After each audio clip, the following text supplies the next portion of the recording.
બોલી શ્યામ સુંદર શ્રી યમુને महारानी जी की जय। અત્ર ઉપસ્થિત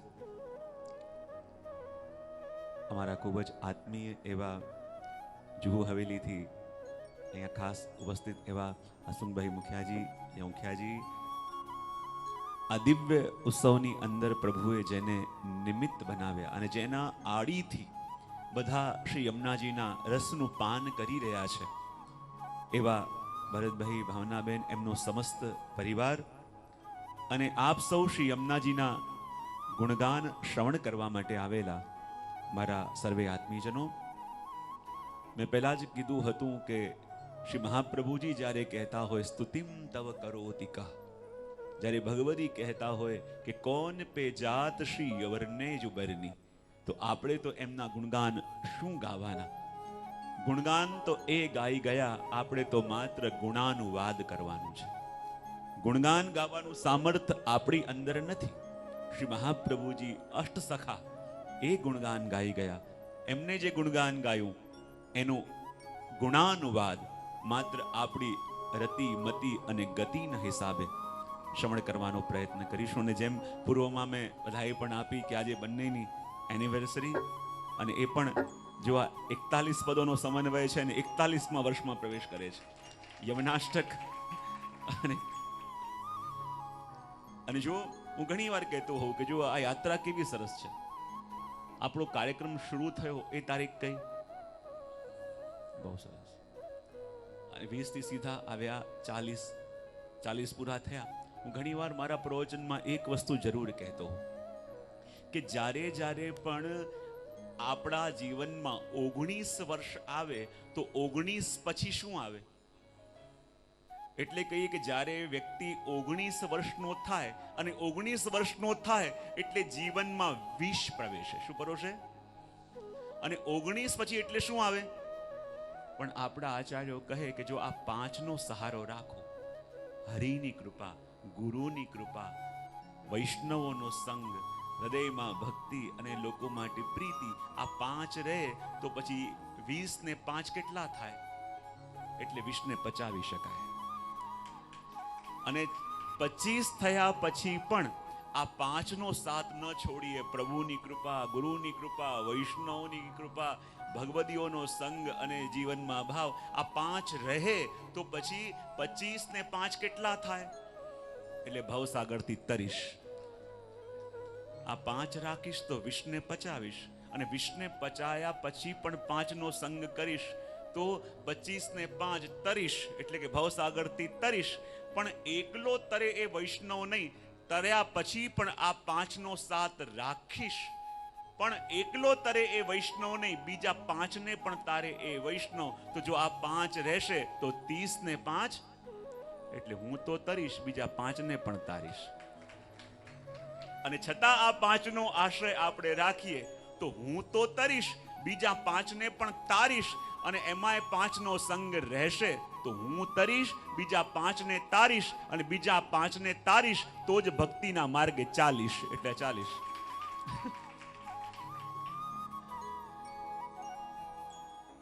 વીસ થી 40 ની યાત્રા. અને સાચા અર્થમાં જ્યારે શ્રી યમુનાજીના નામ સાથે, યમુનાજીના ગુણગાન સાથે આ પ્રારંભ થાય પછી શું બાકી રહે? કાલે આપણે પ્રથમ શ્લોકનું દર્શન કરતા હતા, લગભગ 3 કડીઓનું દર્શન આપણે કર્યું હતું, અને એ પણ જોયું હતું કે નમામિ યમુનામહં સકલ સિદ્ધિ હેતુ મુદા મુરારી પદ પંકજ સ્ફુરદ મંદરેણુત્કટામ તટસ્થ નવકાનના પ્રકટમોદ પુષ્પાંબુના સુરાસુર સુપૂજિતા સ્મરપિતુ શ્રિયમ બિભ્રતિમ. શ્રી મહાપ્રભુજીએ વંદન કરતા કહ્યું, કાલે આપણે જોયું નમામીથી પ્રારંભ કર્યો, અને નમામીથી પ્રારંભ શા માટે કર્યો એ પણ કાલે આપણે જોયું. યમુનામ અહમ એ પણ કહ્યું, યમુનાજીના વંદન, યમુનાજીના ગુણગાન કેવી રીતે કરવા એ પણ કહ્યું. યમુનાજીના સ્વરૂપની અંદર યમુનાજીએ જલ ઓછું રાખ્યું અને રજ વધારે, એ પણ દર્શન કર્યું. યમુનાજીના તટ પર રહેલા એ વૃક્ષો કોણ છે કે જે યમુનાજી ઉપર ઝૂકેલા છે, જેનો ઝુકાવ યમુનાજી તરફ છે. અને એ વૃક્ષોનું દર્શન પણ કર્યું, અને એ જે પુષ્પો અર્પિત યમુનાજીમાં કરે છે એ શું છે એ પણ જોયું. અને યમુનાજી કેવા છે તો મહાપ્રભુજી કહે, સુરાસુર સુપૂજિતા સ્મરપિતુ શ્રિયમ બિભ્રતિમ, કે સુર અને અસુર દ્વારા પૂજિત. અને અહીંયા મહાપ્રભુજી કહે કે સુર અને અસુર એટલે દેવતાઓ અને દાનવો નહીં. અહીંયા સુરાસુર સુપૂજિત કહ્યું એનો મતલબ શું? બોલે તામસ ભાવવાળા ગોપીજનો અને સાત્વિક ભાવવાળા ગોપીજનો. કોનો દ્વારા પૂજિત છે યમુનાજી? તામસ ભાવવાળા. અને જો જ્યારે તામસ ભાવવાળા ગોપીજનો આપણે કહીએ એટલે ભગવદ્ ગીતામાં જે તમોગુણી બતાયા છે એ તમોગુણી નહીં. સાત્વિક અને તામસ. સાત્વિક કોણ? જે એમ કહે છે કે પ્રભુ અમે આપના. સાત્વિક કોણ? બોલે તો ખરા. અને તામસ કોણ? જે કહે પ્રભુ આપ માત્ર મારા. તામસ કોણ? જે કહે છે પ્રભુ આપ માત્ર મારા. એટલે તામસ જીવોને પણ ઉત્તમ માન્યું છે, કારણ કે જે એમ કહે છે કે પ્રભુ માત્ર મારા છે. અને એટલા માટે આ બંને પ્રકારના ગોપીજનો દ્વારા શ્રી યમુનાજી પૂજિત છે. એટલે કહ્યું સુરાસુર સુપૂજિત. કારણ કે જ્યારે કાત્યાયની વ્રત કર્યું ત્યારે ક્યાં કર્યું? બોલે શ્રી યમુનાજીના તટ પર. જ્યારે રાસના સમયમાં પ્રભુ અંતર્ધ્યાન થયા, બધે ગોપીઓ ગોતી ગોતીને થાકી તો ગોતવા ક્યાં ગઈ? બોલે શ્રી યમુનાજીના તટ ઉપર. આપણને લાગે ખોવાયા ક્યાંક, તો મળે જ્યાં ખોવાયા હોય ત્યાં. પણ ખોવાયા હતા ક્યાંક, પણ ગોતવા ક્યાં ગઈ? બોલે યમુનાજીના તટ ઉપર. આપણે આ જગતની અંદર એવું ન ચાલે. જગતની અંદર નહીં, ઘણી વાર પેલું વિનોદમાં કહેતા હોઈએ છે કે પેલો વ્યક્તિ ક્યાંક એનું ઘડિયાળ પડી ગયું તને ગોતતો હતો. કોઈ કહ્યું કે આ શું ગોતી રહ્યો છે? બોલે મારું ઘડિયાળ પડી ગયું છે. બોલે ક્યાં પડ્યું તું? બોલે પેલા ખૂણે. તો અહીંયા કેમ ગોતે છે? બોલે ત્યાં અંધારું છે. તો જે વસ્તુ જ્યાં ખોવાઈ હોય લૌકિકમાં ત્યાં ગોતવી પડે, અને ત્યાં ગોતીએ તો મળે. પણ અલૌકિકની અંદર જુઓ, પ્રભુ અંતર ધ્યાન થયા ક્યાંક, પણ ગોપીઓ ગોતવા ગઈ તો ક્યાં ગઈ? બોલે શ્રી યમુનાજીના તટ ઉપર. ત્યાં જઈને ગોપી ગીત ગાયું, ને ત્યાં જઈને ગોપી ગીત ગાયું ત્યારે તો પ્રભુ પ્રગટ થયા. અને એટલા માટે જુઓ, કારણ કે જાણે છે કે શ્રી યમુનાજી કોણ છે. યમુનાજી એ છે કે જેના એક ક્ષણ પણ છોડીને પ્રભુ ક્યાંય જઈ શકતા નથી. જો આપણે ત્યાં સ્વામીજી, ચંદ્રાવલીજી, લલિતાજી, આ જેટલા પણ યુથ છે ને, એ દરેકને પ્રભુનો સંયોગ પણ છે અને વિયોગ પણ છે. પણ એકમાત્ર શ્રી યમુનાજી એવા છે કે જેને પ્રભુનો નિત્ય સંયોગ. એકમાત્ર શ્રી યમુનાજી એવા જેને નિત્ય સંયોગ, જેને વિયોગનો અનુભવ નથી. બોલે કેમ? સંયોગની શક્તિ છે. જો ઠાકોરજી જાગે એનાથી પહેલા પણ યમુનાજીના પદ, ઠાકોરજીના સાનિધ્યમાં યમુનાજીના ઝારીજી, એ પણ યમુનાજી. જ્યારે અનવસરમાં ઠાકોરજી ગૌચારણ કરવા પધારે ત્યારે પણ શ્રી યમુનાજીના તટ ઉપર. પ્રભુનો નિત્ય સંયોગ યમુનાજીને છે. એટલે તો ભગવદીઓ કહે કે મદન મોહન જુ કી ખરી હે પ્યારી, પટનાની જો કહાવે. જો તો ખરા, આ પ્રભુના પ્રિય હોય તો શ્રી યમુનાજી છે, કારણ કે જેમને પ્રભુનો નિત્ય સંયોગ છે. અને એટલે કહે નિત્ય સંયોગ પ્રભુનો કેમ છે? તો કહ્યું સુરાસુર સુપૂજિતા સ્મરપિતુઃ શ્રિયમ બિભ્રતિમ. કારણ કે પ્રભુનો નિત્ય સંયોગ પ્રાપ્ત કરવા માટે, યા નિત્ય સંયોગ છે એટલા માટે યમુનાજીએ કેવી શોભા ધારણ કરી છે? બોલે સ્મરપિતુઃ શ્રિયમ બિભ્રતિમ. એક અર્થ એવો થાય, સ્મર એટલે કામ પણ થાય. સ્મર એટલે કામ, અને કામના રૂપે પ્રદ્યુમ્નજી એમના પિતા એટલે કોણ થયા? પ્રભુ. અને એની શોભા જેને ધારણ કરી છે એવા આપણા શ્રી યમુનાજી. સ્મર પિતુઃ શ્રિયમ બિભ્રતિમ એટલે કે કામદેવના પિતા એવા પ્રભુની શોભાને જેને ધારણ કરી છે એવા શ્રી યમુનાજી. યા સ્મર સાથે એમ પણ કહી શકાય કે સ્મર પિતુ એટલે કે ભાવને જગાવવા વાળા. કેવા? બોલે ભાવને જગાવવા વાળા પણ શ્રી યમુનાજી છે. કારણ કે એક હોય ભાવ, એક હોય કામ અને એક હોય રતિ. પણ એ ભાવને જે જગાવે એને કહેવાય પ્રભુ. અને એવા પ્રભુની શોભાને જેને ધારણ કરી છે એ છે શ્રી યમુનાજી. એટલે સ્મર શબ્દના અનેક અનેક અર્થ કર્યા. અને સ્મરપિતુ એટલે જુઓ, યમુનાજી ઊભા હોય તો બિલકુલ આપણને એમ જ લાગે કે નહીં કે જેમ ઠાકોરજી ઊભા છે. અને એટલે તો કહેવાય ને, એક સખી ભાગતી ભાગતી આવી અને આવીને એની સખીને કહે, અરે સખી શું બતાવું, આજે મેં શ્યામ સુંદરના દર્શન કર્યા.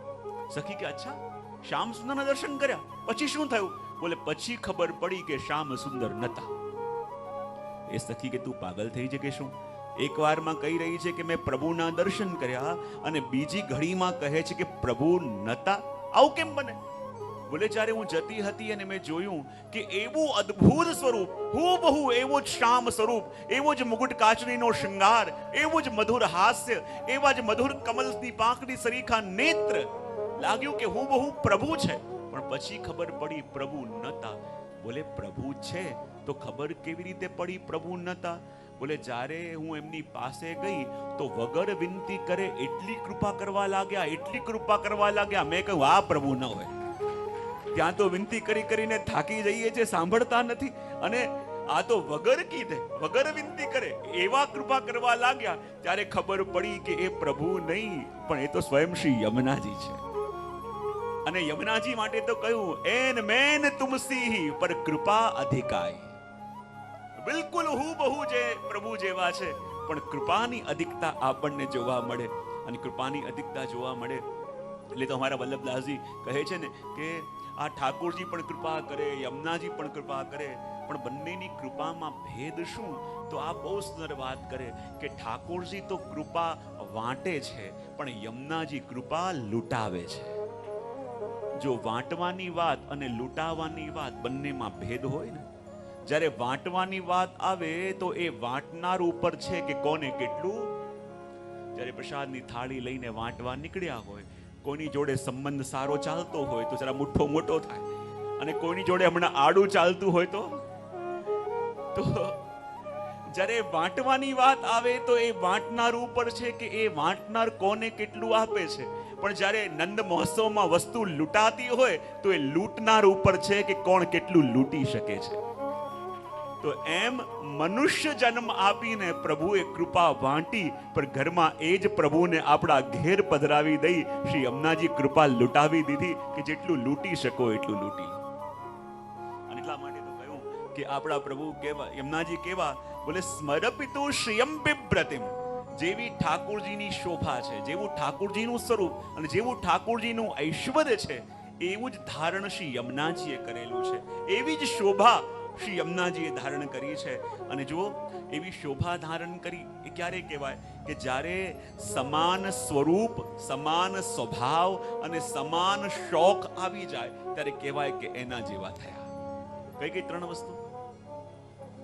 સમાન સ્વરૂપ, બીજું સમાન સ્વભાવ, અને ત્રીજું શોખ.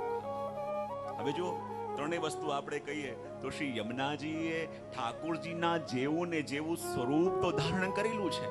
ઠાકોરજીના જેવા ને જેવા ગુણો, જે ષડગુણો, જે ષડધર્મો પ્રભુની અંદર છે, એ જ યમુનાજીમાં બિરાજે છે. અને એ જ રીતે ઠાકોરજીને જે પ્રિય છે એવું ને એવો શોખ, એવો ને એવો સ્વભાવ શ્રી યમુનાજીએ ધારણ કર્યો છે. અને યમુનાજીએ ધારણ કર્યો છે કારણ કે એ જાણે છે કે મારા સ્વામીને શું અનુકૂળ છે અને મારા સ્વામીને શું પ્રતિકૂળ છે. તો યમુનાજી લેશ પણ ક્યારે એવું નથી કરતા જે પ્રભુને અનુકૂળ ન હોય. અહીંયા સુધી કે કદાચ રસ નિત્પત્તિ માટે તો જેમ બધા રૂઠે અને પ્રભુ મનાવે, એમાં પણ એક રસનો પ્રકાર છે, રસ નિત્પત્તિ થાય. પણ યમુનાજી તો એમ વિચાર કરે કે હું કદાચ પ્રભુને આનંદ મળે એટલા માટે પણ જો રૂઠી જાઉં અને મારી આગળ હાથ પ્રભુને જોડવા પડે એ મારાથી સહન ન થાય. માટે યમુનાજી ક્યારે પ્રભુથી માન પણ કરતા નથી, અને માન પણ કરતા નથી. અને એટલા માટે નથી આવતો કે બકવાસ સખીઓએ મનમાં મનોરથ કર્યો કે જેમ સ્વામીજી રૂઠે, ચંદ્રાવલીજી રૂઠે અને પ્રભુ હાથ જોડી જોડીને એમને મનાવે, તો યમુનાજી અમારે પણ દર્શન કરવા છે કે જ્યારે આપ રૂઠો અને પ્રભુ આપને મનાવતા હોય તો કેવા લાગે. અને આપ તો યમુનાજી આપના ભક્તોનો મનોરથ ટાળતા નથી, આપના ભક્તોની કોઈ વાત ટાળતા નથી. તો અમારી ઈચ્છા છે કે એકવાર આપ રૂઠો અને પ્રભુ આપને મનાવે. યમુનાજી કે રૂઠો તો સહી, પણ રૂઠતા મને આવડતું નથી. કોઈનાથી રૂઠવું હોય તો કેમ રૂઠાય? કેવી રીતે રૂઠવું પડે? વાત નહીં કરવાની. બહુ સરસ. બીજું બીજું શું હોય એમાં? હા, વાત નહીં કરવાની. બીજું રસોઈ નહીં બનાવવાની. તો પછી બિચારા બહાર જ જાય ને. પછી આપણે કહીએ પ્રસાદી લેતા નથી.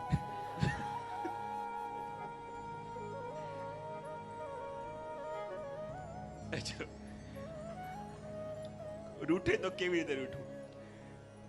યમુનાજી કે મને તો રૂઠતા આવડતું નથી. રૂઠતા આવડતું નથી તો રૂઠું કેવી રીતે?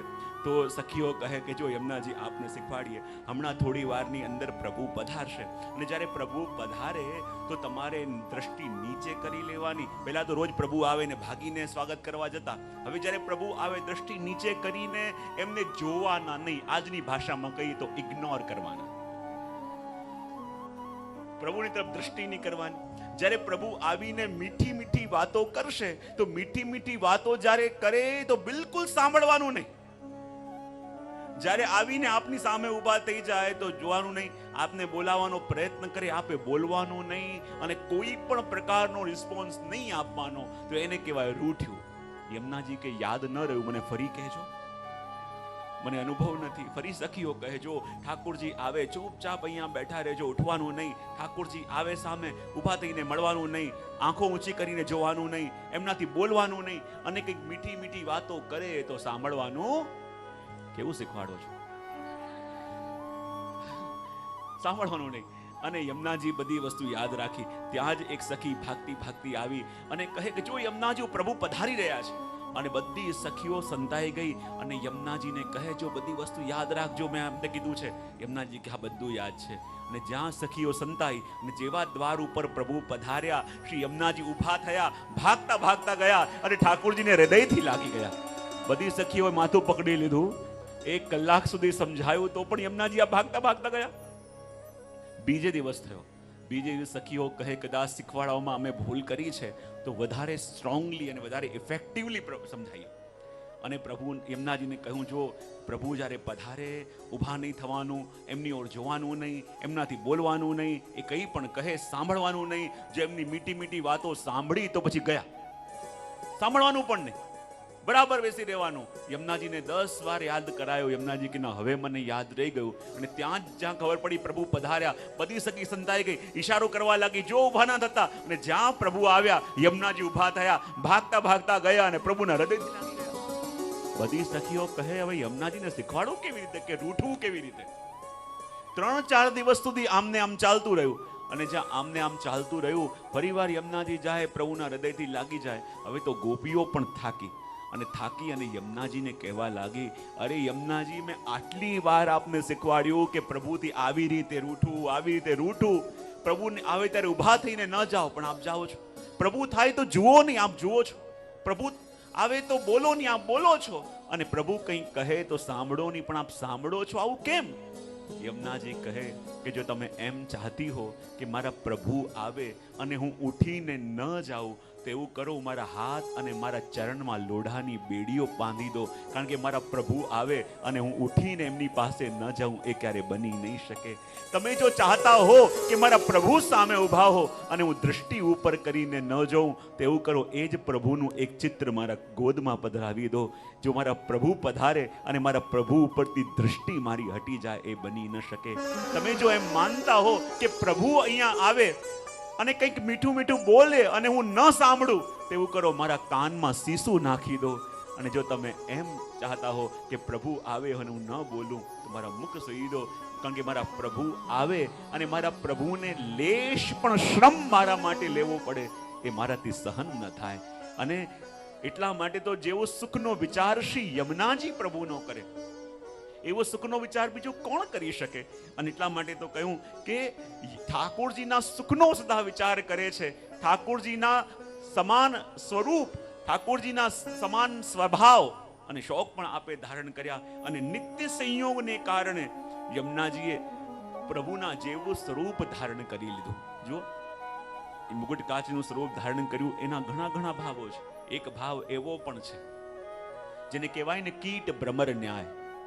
કે જેમ કીટ ભ્રમરનું ચિંતન કરતા કરતા ભ્રમર બની જાય, એમ એક ભાવ એ પણ છે કે જ્યારે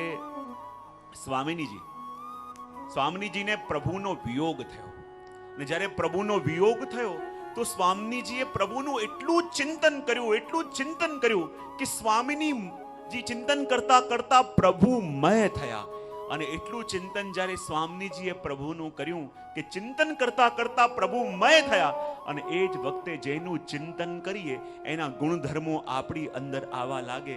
અને જ્યારે રાધાજીએ પ્રભુનું ચિંતન કર્યું, ચિંતન કરતા કરતા એ ગૌર વર્ણના રાધાજી શ્યામ વર્ણના થવા લાગ્યા. અને એટલું ચિંતન વધ્યું કે જેવા વસ્ત્ર શૃંગાર એ વખતે ઠાકોરજી ધર્યા હતા, એ જ વસ્ત્ર શૃંગાર આપના શ્રી અંગમાં આવી ગયા. અને એ જ સ્વરૂપ શ્રી યમુનાજીનું સ્વરૂપ, કે જેનું સ્વરૂપ તો ઠાકોરજીનું અને જેનો સ્વભાવ શ્રી સ્વામિનીજીનું, એને કહેવાય શ્રી યમુનાજી. કારણ કે યમુનાજી એટલે કોણ? ઠાકોરજી અને સ્વામિનીજી એ બંનેનું મન, એનું નામ શ્રી યમુનાજી. અને ઠાકોરજી અને સ્વામિનીજી બંનેનું મન એટલે યમુનાજી. અને એટલા માટે અહીંયા કહ્યું સ્મરપિતો શ્રિયમ બિભ્રતિમ, કે બિલકુલ ઠાકોરજીના જેવી શોભાને આપે ધારણ કરી છે, ઠાકોરજીના જેમ જ સ્વભાવ આપે ધારણ કર્યો છે, અને ઠાકોરજીની જેમ જ આપ વિરાજમાન છે. એ દર્શન આપણને અહીંયા કરાવ્યું.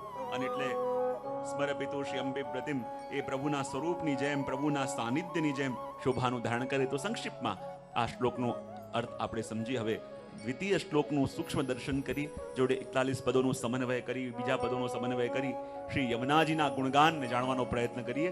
બધા એક સાથે બીજા શ્લોકનું ગાન કરીશું. કલિંદગિરિ મસ્તકે પતત મંદ પુરોજ્વલા વિલાસ ગમનોલસ પ્રકટ ગંડ શૈલોનતા સઘોષ ગતિ દંતુરા સમધિરૂઢ દોલોતમા મુકુંદ રતે વર્ધને જયતિ પદ્મબંધો સુતા મુકુંદ રતે વર્ધને જયતિ પદ્મબંધો સુતા મુકુંદ રતે વર્ધને જયતિ પદ્મબંધો સુતા જયતિ પદ્મબંધો સુતા જયતિ પદ્મબંધો સુતા જયતિ પદ્મબંધો સુતા.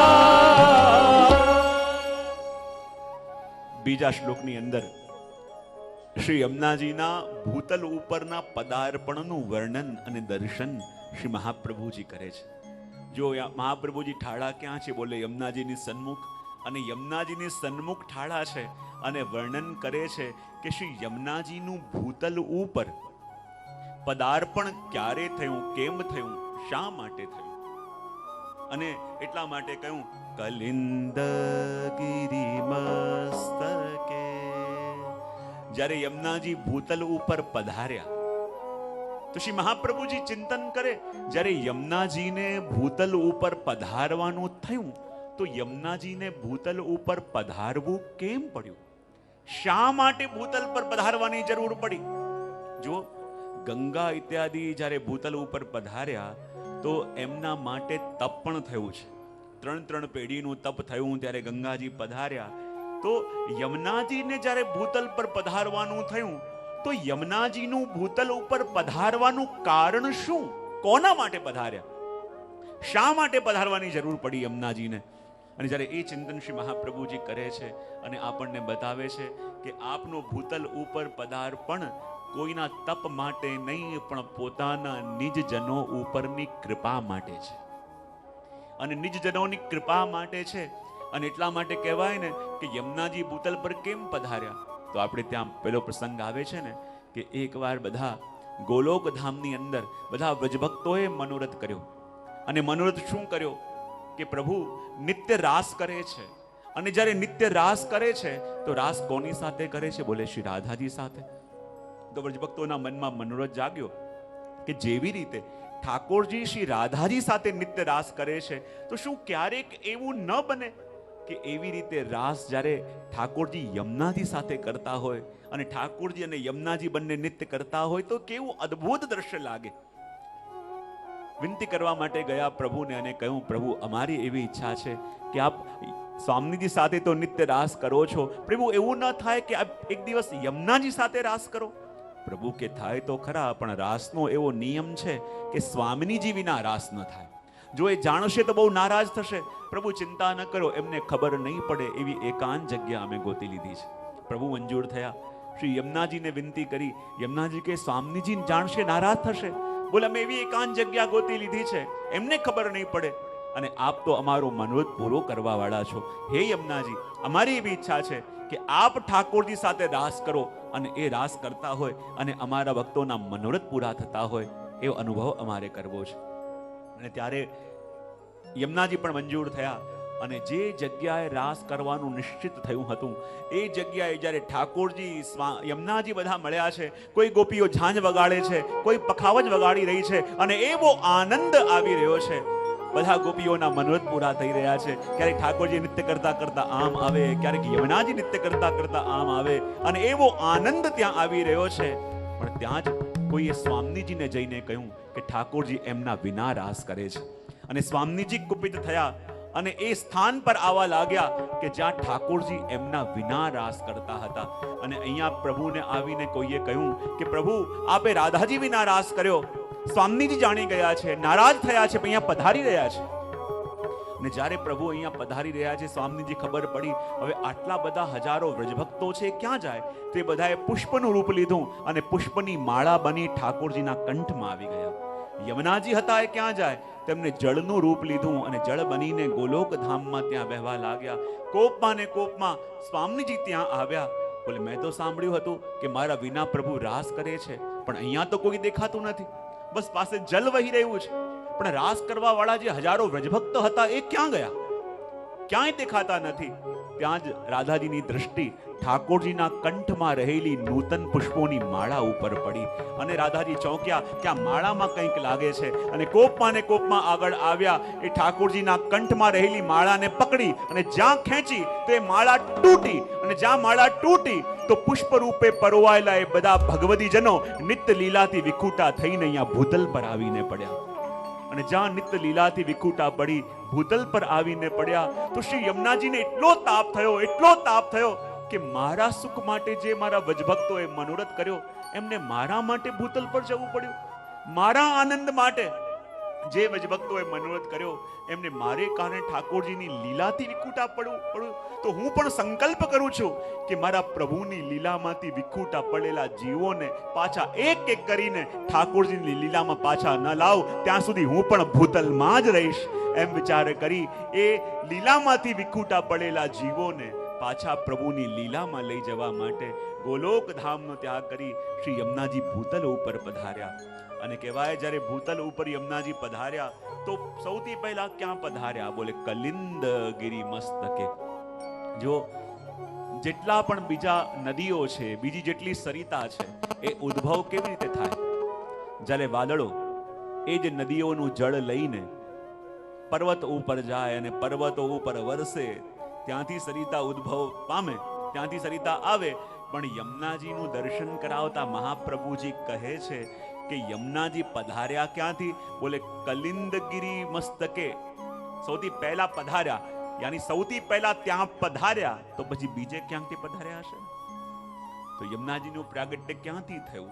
તો બોલે એ જે સૂર્યના હૃદયની અંદર નારાયણ બિરાજે છે, એ નારાયણના હૃદયમાંથી પ્રગટીને સૌથી પહેલા આપ કલિંદગીરી મસ્તકે કલિંદ પર્વત ઉપર પધાર્યા. અને કલિંદ પર્વત ઉપર આપ પધાર્યા માટે આપનું એક નામ પડ્યું કાલિંદી. અને હું મારા પ્રવચનમાં કાયમ કહેતો હોઉં છું ને કે શ્રી યમુનાજીના 3 સ્વરૂપો છે. કેટલા? આધિ ભૌતિક, આધ્યાત્મિક અને આધિ દૈવિક. અને એટલા માટે હું કાયમ મારા પ્રવચનમાં કહેતો પણ હોઉં કે શ્રી યમુનાજી દિલ્હીમાં પણ છે, યમુનાજી આગ્રામાં પણ છે, યમુનાજી મથુરામાં પણ છે, યમુનાજી ગોકુલમાં પણ છે. પણ જ્યારે તમે એમ કહો કે યમુના પાન કરવા જઈએ છે, તો તમને કોઈ એમ પૂછે છે કે દિલ્હી જાઓ છો કે આગ્રા જાઓ છો? શું કહે? તો દિલ્હીની અંદર પણ યમુનાજી છે કે નહીં? હા કે ના તો પાડો. બીજી પણ ઘણી જગ્યાએ યમુનાજી છે, તો ત્યાં યમુના પાન કેમ ન થાય?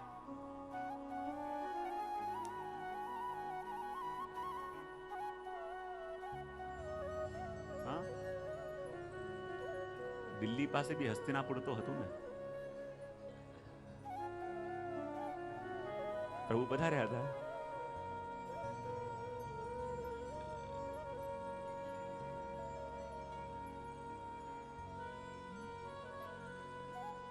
યમુનાજી દિલ્હીમાં પણ છે, યમુનાજી મથુરામાં પણ છે, યમુનાજી ગોકુલમાં પણ છે.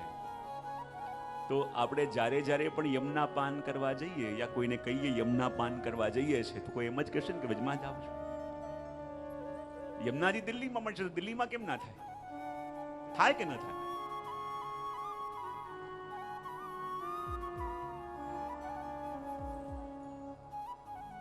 શા માટે ન થાય?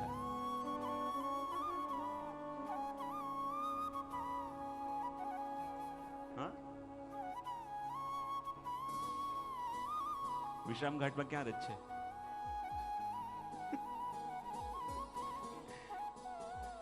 જો શ્રી યમુનાજીના 3 સ્વરૂપો શ્રી મહાપ્રભુજી કહે છે: આદિ ભૌતિક, આધ્યાત્મિક અને આદિ દૈવિક. તો કહેવાય દિલ્હી ઇત્યાદિ ભાગોમાં જે યમુનાજીનું સ્વરૂપ છે એ કયું કહેવાય? આદિ ભૌતિક. આદિ ભૌતિક એટલે ત્યાં યમુનાજી નદી રૂપા. મથુરાની અંદર યમુનાજીનું આધ્યાત્મિક સ્વરૂપ એટલે કે ત્યાં યમુનાજી તીર્થ રૂપા. અને ગોકુલની અંદર યમુનાજીનું આધિ દૈવિક સ્વરૂપ એટલે કે ત્યાં યમુનાજી સાક્ષાત ભગવત સ્વરૂપા. અને સાક્ષાત ભગવત સ્વરૂપા એટલા માટે હું ઘણી વાર કહેતો હોઉં ને કે યમુનાજીમાં અને ઠાકોરજીમાં શું ભેદ? બોલે એ જ ભેદ કે જે ભેદ એક બરફમાં અને જલમાં. બરફમાં અને જલમાં શું ભેદ હોય?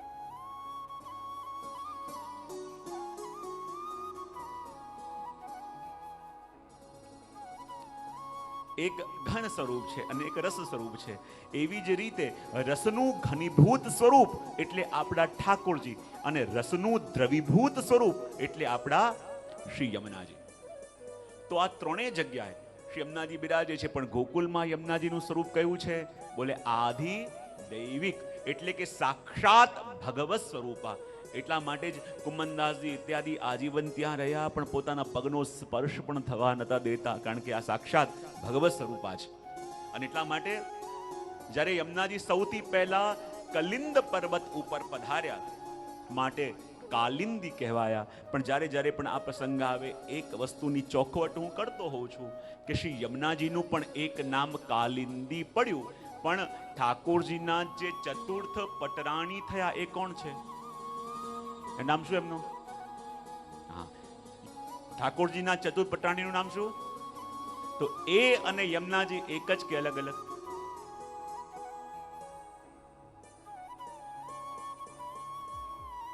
ફરી એક વાર, ઠાકોરજીના ચતુર્થ પટરાણી એટલે કાલિંદીજી, બરાબર? કે જ્યારે ઠાકોરજી પધારતા હતા અને યમુનાજીની અંદર એક કન્યા તપ કરતી હતી અને ઠાકોરજીએ વર્ણન કર્યું, તો એ કાલિંદીજી ઠાકોરજીના ચતુર્થ પટરાણી થયા. તો એ અને યમુનાજી એક જ કે અલગ અલગ?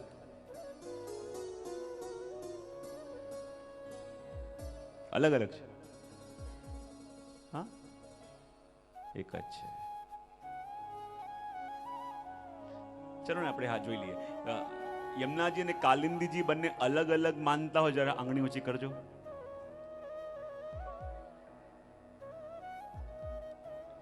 એક ને બે, અડધી એટલે બે, પછી અઢી, અઢી ને અડધો એટલે 3, 3.5, 4.5, 5, લગભગ 10 થી 15 લોકો એમ માને છે કે યમુનાજી અને કાલિંદીજી બંને અલગ અલગ છે. હવે બંને એક છે એવું માનતા આંગળી ઊંચી કરજો. બહુ સરસ. ઘણી વાર આંગળી ઊંચી થઈ હું જોઉં તો આંગળી નીચી થઈ જાય. લોકો જોતા હોય ત્યાં સુધી ઉપર હોય, હું જોઉં એટલે આમ નાંગડી નીચે તો લગભગ 20-25 લોકો એમ માને છે કે યમુનાજી અને કાલિંદીજી બંને એક જ છે. આ બાકી બધાનું શું? જે પણ આન્સર આવે અમે તો એવું જ કહેવાના હતા, પણ ક્યાં બધાની સામે કહેવું, ક્યાં બધાની સામે આમ શો ઓફ કરવો? તો યમુનાજી અને કાલિંદીજી બંને એક જ છે કે અલગ અલગ છે? લગભગ 10 લોકોએ કહ્યું કે અલગ અલગ છે, લગભગ 15-20 લોકોએ કહ્યું કે એક જ છે. તો યમુનાજી અને કાલિંદીજી બંને એક જ નથી. યમુનાજી અને કાલિંદીજી બંને એક જ નથી, પણ અલગ અલગ છે. ઘણીવાર આપણે સાંભળતા હોઈએ કે બંને ચતુર્થ વિવાહ કાલિંદીજી સાથે થયો એટલે યમુનાજી ચતુર્થ પ્રાણી બન્યા. પણ જો યમુનાજી એ ઠાકોરજીના ચતુર્થ પ્રિયા અને કાલિંદીજી એ ઠાકોરજીના ચતુર્થ પટરાણી. જોવા જઈએ તો યમુનાજીનું પ્રાગટ્ય પણ સૂર્યમાંથી અને કાલિંદીજીનું પ્રાગટ્ય પણ સૂર્યમાંથી. કાલિંદીજીનું પ્રાગટ્ય આ ભૌતિક સૂર્યમાંથી અને યમુનાજીનું પ્રાગટ્ય એ સૂર્યના મધ્યમાં બિરાજેલા નારાયણના હૃદયમાંથી. જો સૂર્યને જ્યારે 2 બાળક થયા, યમ અને યમી, યમી એટલે કાલિંદીજી, અને એમણે ભૂતલ પર આવીને એમણે પણ કલિંદ પર્વત ઉપર તપ કર્યું. પણ ત્યાં એક રાજા આવ્યો અને આપના સ્વરૂપને જોઈ મોહિત થયો અને જ્યાં આપનો સ્પર્શ કર્યો તો કાલિંદીજીએ વિચાર કર્યો કે જે દેહ મેં પ્રભુ માટે રાખ્યો છે એનો સ્પર્શ આણે કર્યો, માટે આ દેહ પ્રભુને લાયક રહેવું નથી. એમ વિચાર કરી કાલિંદીજીએ પણ પોતાના દેહને જલના રૂપે પ્રવાહિત કર્યા. ક્યાં? કલિંદ પર્વત ઉપર. અને યમુનાજી પણ સૌથી પહેલા ભૂતલ પર પધાર્યા. તો ક્યાં પધાર્યા? કલિંદ પર્વત ઉપર. અને કલિંદ પર્વત ઉપર યમુનાજી અને કાલિંદીજી એ બંનેનો સંગમ થયો. અને એટલા માટે મથુરાની અંદર એ કાલિંદીજીનું જલ છે ને, જે એ તીર્થ રૂપે, તીર્થ જલ તરીકે ઓળખાય. એટલે યમુનાજીમાં જઈને મથુરામાં તમે જ્યારે પૂજન કરો તો એ પૂજન કોનું છે? બોલે કાલિંદીજીનું. અને અરોગાવ સામગ્રી તો એ કોને? બોલે શ્રી યમુનાજીને. અને એટલા માટે યમુનાજી અને કાલિંદીજીમાં શું ભેદ? એક ઠાકોરજીના ચતુર્થ પટરાણી અને એક ઠાકોરજીના ચતુર્થ પ્રિયા. એક દ્વારિકા લીલામાં અને એક વ્રજ લીલામાં. માટે કાલિંદીજી અને યમુનાજી બંને એક નથી, પણ બંને અલગ અલગ છે. પણ યમુનાજીનું પણ એક નામ કાલિંદી કહ્યું. અને કાલિંદી શબ્દના 3 અર્થ મહાપ્રભુજી કરે છે કે કલિંદ્યતિ ખંડયતિ ઇતિ કાલિંદી. અને 3 અર્થ કરતા શ્રી મહાપ્રભુજી કહે છે કે જે ભક્તના હૃદયમાં રહેલા કલી દોષોને દૂર કરે એનું નામ કાલિંદી. જે ભક્ત અને ભગવાન વચ્ચેના કલહને દૂર કરે એ કાલિંદી.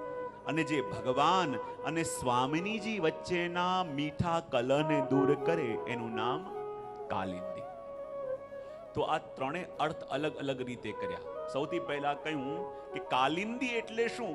કે જે ભક્તના હૃદયના કલી દોષોને દૂર કરે. શેને દૂર કરે? અને કલી દોષ એટલે શું? હૃદયનો કલી દોષ એટલે શું? હા, આ કલિયુગ અને કલી દોષ બંનેમાં થોડો ભેદ છે. અહીંયા હૃદયના કલી દોષને દૂર કરે એટલે શું?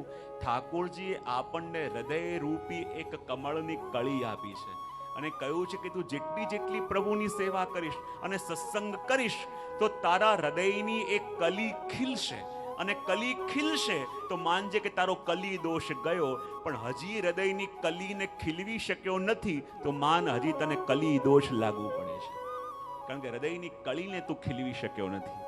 અને એટલા માટે જ્યારે યમુનાજી કૃપા કરે તો આપણા હૃદયના એક કલી દોષને દૂર કરે, ભક્ત અને ભગવાન વચ્ચેના કલહને દૂર કરે છે ને. ભક્ત અને ભગવાન વચ્ચે કઈ કઈ વાતે કલહ થઈ શકે? આપણને હંમેશા વાંધો નથી પડતો. ઘણી વાર હું આટલું કરું છું તોય ભગવાન બધાને આપે, ખાલી મને આપતા. બહુ સરસ. હું આટલી આટલી સેવા કરું, આટલું આટલું કહું, તોય ભગવાન બધાનું સાંભળે, ખાલી મારું સાંભળતા. બહુ સરસ. એક સ્વરમાં આપણે બોલીએ, કેવું સરસ લાગે. તો જ્યારે ભક્તના મનની અંદર ભગવાન માટે ફરિયાદો હોય, તો જેમ એક બાળક એના પિતાથી રૂઠીને બેઠો હોય તો એને મનાવે કોણ?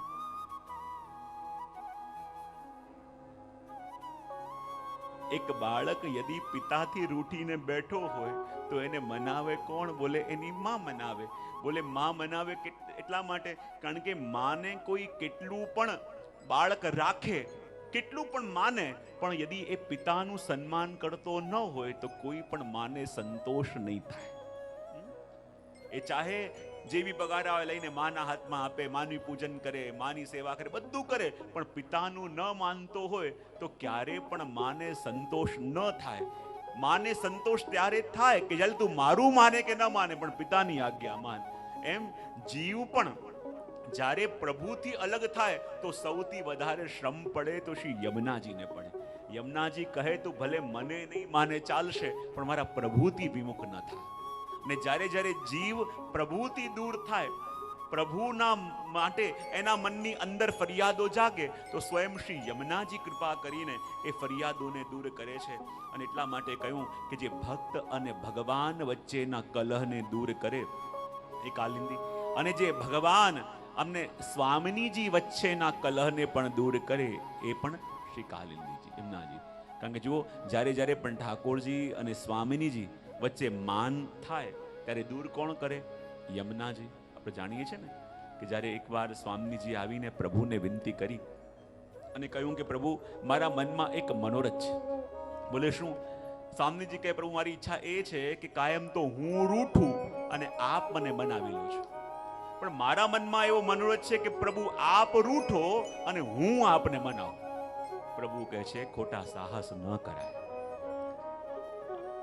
અને ઓવર કોન્ફિડન્સમાં ન રહેવાય. સ્વામીજી કે કેમ? પ્રભુ કહે કે જો હું રૂઠો તો કોઈનાથી માનીશ નહીં. સ્વામીજીને લાગે અરે પ્રભુને મનાવવામાં શું વાર લાગશે, પ્રભુ તો મારું નૃત્ય કરીશ એમાં માની જશે, આવું મધુર ગાઈશ એમાં માની જશે, અને કેટલી રીતે પ્રભુને મનાવતા મને આવડે છે, 2 મિનિટમાં મનાવી લેશ. સ્વામીજી કે ના પ્રભુ, હવે તો મારી ઈચ્છા છે કે આપ રૂઠો અને હું આપને મનાવું. પ્રભુ કે વિચાર કરી જુઓ, જો હું રૂઠીશ તો માનવાનો નથી. ઠાકોરજી કહે કે ભલે કંઈ પણ થાય, મારી તો ઈચ્છા એમ છે કે આપ રૂઠો અને મનાવો. ઠાકોરજી કે ઠીક છે, આપને રૂઠવું જ છે, એમ જ ચાહો છો કે હું રૂઠી જાઉં, તો ઠીક છે, હું માન લઈને બિરાજું છું. અને ઠાકોરજી ગયા અને એક વૃક્ષની નીચે આ પ્રગાઢ માન કરીને બિરાજમાન થયા. અને એવું પ્રગાઢ માન કે હું ઘણી વાર મારા પ્રવચન વર્ણન કરતો હોઉં છું ને, ઠાકોરજી માન કરે અને સ્વામીજી માન કરે. માન કરે એટલે રૂઠે. રૂઠે તો કેવી રીતે રૂઠે? હું ઘણી વાર વર્ણન કરું કે જ્યારે રાધાજી રૂઠે તો કેવી રીતે રૂઠે? કારણ કે પ્રભુનો સ્વભાવ કે રાધાજીનું મુખ જોયા વિના પ્રભુ રહી ન શકે. તો જ્યારે જ્યારે પણ રાધાજી રૂઠવું હોય તો રાધાજી શું કરે? પોતાના મુખની આગળ પોતાના કેશ લઈ આવે, પોતાનું મુખ ઢાંકી દે. અને જ્યારે મુખની આગળ કેશ લઈ આવે તો ઠાકોરજીને લાગે કે આજે ચંદ્ર ગ્રહણ થઈ ગયું. અને એટલા માટે જ્યારે જ્યારે પણ ગ્રહણ હોય તો આપણે ત્યાં માનના પદ ગવાય ને, મનાવવા માટે. ઠાકોર સ્વામીજીનું મુખ ચંદ્ર દેખાતું બંધ થઈ જાય, ઠાકોરજીને લાગે ચંદ્ર ગ્રહણ થઈ ગયું. અને જ્યારે પ્રભુ માન કરે તો પોતાનું મુખ બંને ચરણની વચ્ચે આમ સંતાડી દે, ઘૂંટણની વચ્ચે સંતાડી દે. અને જ્યારે મુખનો તેજ ઢંકાઈ જાય તો સ્વામીજીને લાગે આજે સૂર્ય ગ્રહણ થઈ ગયું. તો જ્યારે સૂર્ય ગ્રહણ થાય ત્યારે માનવાનું કે ઠાકોરજીએ માન કર્યું છે, અને ચંદ્ર ગ્રહણ થાય ત્યારે માનવાનું. તો આજે જ્યારે ઠાકોરજીને રૂઠવાનું હતું તો ઠાકોરજી પોતાનું મુખ સંતાઈને બિરાજમાન થયા. સ્વામીજીને લાગ્યું ચલો આજે મોકો મળ્યો છે, હમણાં 2 મિનિટમાં પ્રભુને મનાવી લઈશ. પાસે ગયા અને પાસે જઈને ઠાકોરજીને એમનું નૃત્ય બહુ ગમે. તો જેવું નૃત્ય ગમે એવું અદ્ભુત નૃત્ય સ્વામીજી પ્રભુની આસપાસ કરવા લાગ્યા કે હમણાં માની જશે, હમણાં માની જશે. પણ ઠાકોરજી તો એવી હટ લઈને બેઠા હતા કે ઊંચું થઈને જોતા પણ નથી.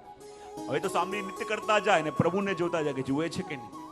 નૃત્ય કરતા જાય, નૃત્ય કરતા જાય ને જોતા જાય. અને પ્રભુ જ્યાં ઉપર કરીને જોતા નથી ત્યાં સ્વામીજીને ચિંતા થવા લાગી કે આ મેં કયું જોખમ લઈ લીધું. મધુર ગાઈને બતાવ્યું તો પણ ઠાકોરજી પર કોઈ અસર નહીં. મધુર વેણુનાદ કરીને બતાવ્યું તો પણ કોઈ અસર નહીં. અને હવે તો સ્વામીજી થરથર કાંપવા લાગ્યા, શરીર તપવા લાગ્યું અને કહેવા લાગ્યા, અરે સખીઓ કોઈ યુક્તિ કરો, અરે કોઈ ઉપાય કરો કે મારા પ્રભુ માની જાય. જો મારા પ્રભુ ન માન્યા તો મારું શું થશે? હું કેમ કરીને રહીશ? સખીઓ આવીને મનાવવાનો પ્રયત્ન કરે છે, પણ જ્યાં સખીઓએ મનાવવાનો પ્રયત્ન કર્યો તો પણ ઠાકોરજી માન્યા નહીં. અને જ્યારે સખીઓ પણ મનાવીને થાકી, કોઈ ઉપાય કામ ન આવ્યો. અને સખીઓ જાણતી હતી કે જેટલા શ્રમિત આજે સ્વામીજી છે તો એમનાથી દૂર રહીને એટલા જ શ્રમિત પ્રભુ પણ થઈ રહ્યા છે. આજે બંને યુગલ સ્વરૂપ શ્રમિત છે. એમ વિચાર કરીને ભાગતી બધી સખીઓ ગઈ શ્રી યમુનાજી પાસે અને યમુનાજીને જઈને કહે કે આજે આ બંને યુગલ એકબીજાથી દૂર છે અને જેટલો તાપ સ્વામીજીને પ્રભુથી દૂર જઈને થઈ રહ્યો છે એટલો જ તાપ અમે જાણીએ છીએ કે પ્રભુના હૃદયમાં પણ થઈ રહ્યો છે. અને યમુનાજી બધું સહન કરી શકે, પણ ઠાકોરજીના લેશ પણ શ્રમનો વિચાર યમુનાજી સાંભળે, યમુનાજીથી સહન ન થાય. યમુનાજી વિચાર કરે કે પ્રભુને કેવી રીતે મનાવું, પ્રભુનો માન કેવી રીતે દૂર કરું. અને ત્યાં જ યમુનાજીએ જોયું કે આજે ઠાકોરજી મુગુટ કાચરીનો શૃંગાર ધર્યો છે અને ઠાકોરજીને મનાવવા માટે શ્રી યમુનાજીએ એવો જ મુગુટ અને કાચરીનો શૃંગાર ધારણ કર્યો અને વિચાર કર્યો મારા પ્રભુને કમળની માળા બહુ પ્રિય, તો પોતાના હાથે એક સુંદર કમળની માળા ગૂંથી અને હાથમાં કમળની માળા લઈને ચાલતા જવા લાગ્યા ત્યાં કે જ્યાં શ્રી ઠાકોરજી બિરાજતા હતા. બોલ્યા કમળની માળા પ્રભુના કંઠમાં ધરાવી દઈશ તો પ્રભુ માની જશે. અને જ્યાં કમળની માળા લઈને ચાલતા પધારે, ઠાકોરજી વળીને જોયું કે મારા જેવું શ્યામ સ્વરૂપ, મારા જેવા વસ્ત્ર, મારા જેવા શૃંગાર ધરીને કોણ આવે છે? પ્રભુ કે ભલે કોઈ વહેરૂપિયો હોય, પણ આજે હું કોઈનાથી માનવાનો નથી. અને ત્યાં યમુનાજી પાછળ ચૂપચાપ ચાલીને આવ્યા કે આ કમળની માળા પ્રભુના કંઠમાં ધરાવી દઉં. અને કમળની માળા કંઠમાં ધરાવવા માટે જ્યાં શ્રી યમુનાજીએ પોતાનો હસ્ત કમળની માળા સાથે ઊંચો કર્યો, ત્યાં જ ઠાકોરજી ફરીને જોયું અને પોતાના જેવા વસ્ત્ર શૃંગારમાં જ્યારે યમુનાજીને જોયા તો જોઈને ઠાકોરજીને જોરથી હસવું આવી ગયું. અને જ્યાં પ્રભુને હસવું આવી ગયું તે કમળની માળા પ્રભુ યમુનાજીના હસ્તમાં રહી ગઈ. પણ યુગલ સ્વરૂપનું જ્યારે મિલન થયું તો યમુનાજીની પાસે આવીને ઠાકોરજી અને સ્વામીજીએ કહ્યું કે જુઓ યમુનાજો, આપના આ સ્વરૂપના દર્શન કરીને આજે અમારા યુગલનું મિલન થયું, તો આપને વિનંતી કરીએ છીએ કે જ્યારે પણ આપ અમારા નિકુંજમાં પધારો તો આ જ રીતે મુગુટ કાચરીના શૃંગાર ધરીને પધારજો. અને કહેવાય કે શ્રી મહાપ્રભુજી શ્રી ગુસાઈજીના સમયમાં યમુનાજીના ગુણગાન ખૂબ થયા, પણ એ વખતે જે યમુનાજીનું આ સ્વરૂપનું દર્શન આપણે કરીએ છીએ એ દર્શન ક્યાંય ઉપલબ્ધ નહોતું. અને આ મુગુટ કાચરીના સ્વરૂપનું દર્શન જે આપણે કરીએ છીએ એ આપણા ઉપર આપણા શ્રી ગોકુલેશ પ્રભુની મહદ કૃપા છે. જ્યારે શ્રી ગોકુલનાથજીએ આ માન લીલાનો પ્રસંગ પોતાના અંતરંગ જીવોને કર્યો અને એ સાંભળીને બધા જીવોના મનમાં એવો તાપ જાગ્યો કે એ યમુનાજીનું સ્વરૂપ કેવું હશે કે જે સ્વરૂપે ઠાકોરજી અને સ્વામીજીનું મિલન કરાયું, એ સ્વરૂપ કેવું હશે કે જેને ઠાકોરજી અને સ્વામીજીનો તાપ દૂર કર્યો.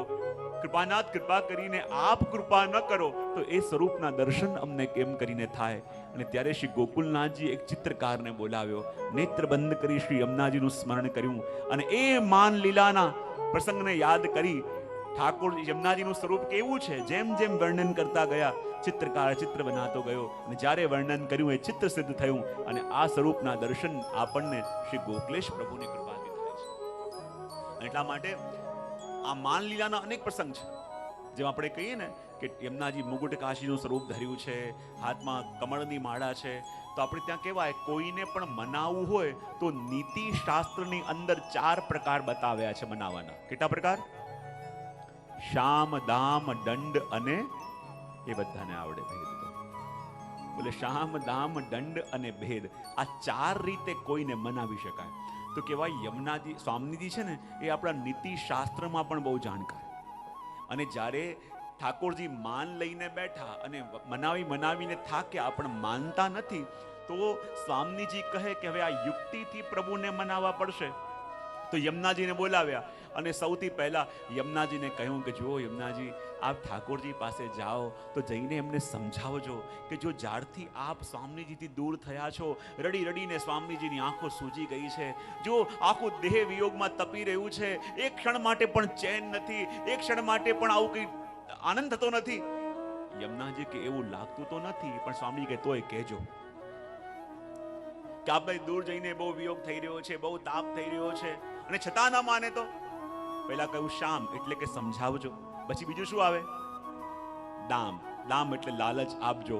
અને કહ્યું કે જો સમજાવજો, વિનંતી કરજો, અને છતાં ન માને તો સ્વામીજીએ પોતાના હાથે ગૂંથીને કમળની માળા યમુનાજીના હાથમાં આપી અને કહ્યું કે જો સમજાવીને ન માને તો પ્રભુને કમળની માળા બહુ પ્રિય, તો કમળની માળા ઊંચી કરીને દર્શન કરાવજો, પણ આપતા નહીં.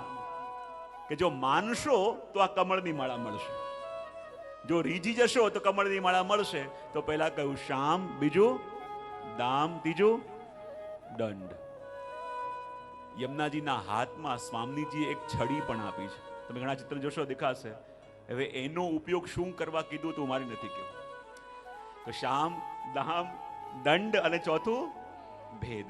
અને ભેદ એટલે એ વખતે સ્વામીજીએ જોયું કે જેવા વસ્ત્ર અને શૃંગાર ઠાકોરજી ધારણ કર્યા છે એવા ને એવા વસ્ત્ર શૃંગાર સ્વામીજીએ યમુનાજીના ધારણ કરાવ્યા. અને યમુનાજીના એવા ને એવા વસ્ત્ર શૃંગાર ધારણ કરી યમુનાજીને કહ્યું કે ઠાકોરજીને કહેજો યા તો સમજાવાથી માની જાઓ, યા કમળની માળાથી માની જાઓ, દંડ ભેદથી માની જાઓ, અને છતાં ન માન્યા તો ઠાકોરજીને કહેજો ત્યાં જ બેઠા રહો, મને બીજા શ્યામ સુંદર મળી ગયા છે. એવો શ્યામ સ્વરૂપ, એવા જ વસ્ત્ર શૃંગાર. તો આ ચારે પ્રકારથી મનાવવા માટે પણ આવા શૃંગાર યમુનાજીના કર્યા. તો કહેવાનું તાત્પર્ય એ કે યમુનાજી જ્યારે કલિંદ પર્વત ઉપર પધાર્યા અને પધારતાની સાથે આપણે આચાર્ય કહે કે જેવી રીતે પ્રાગટ્ય પ્રભુનું થયું છે એવી રીતે યમુનાજીનું થયું.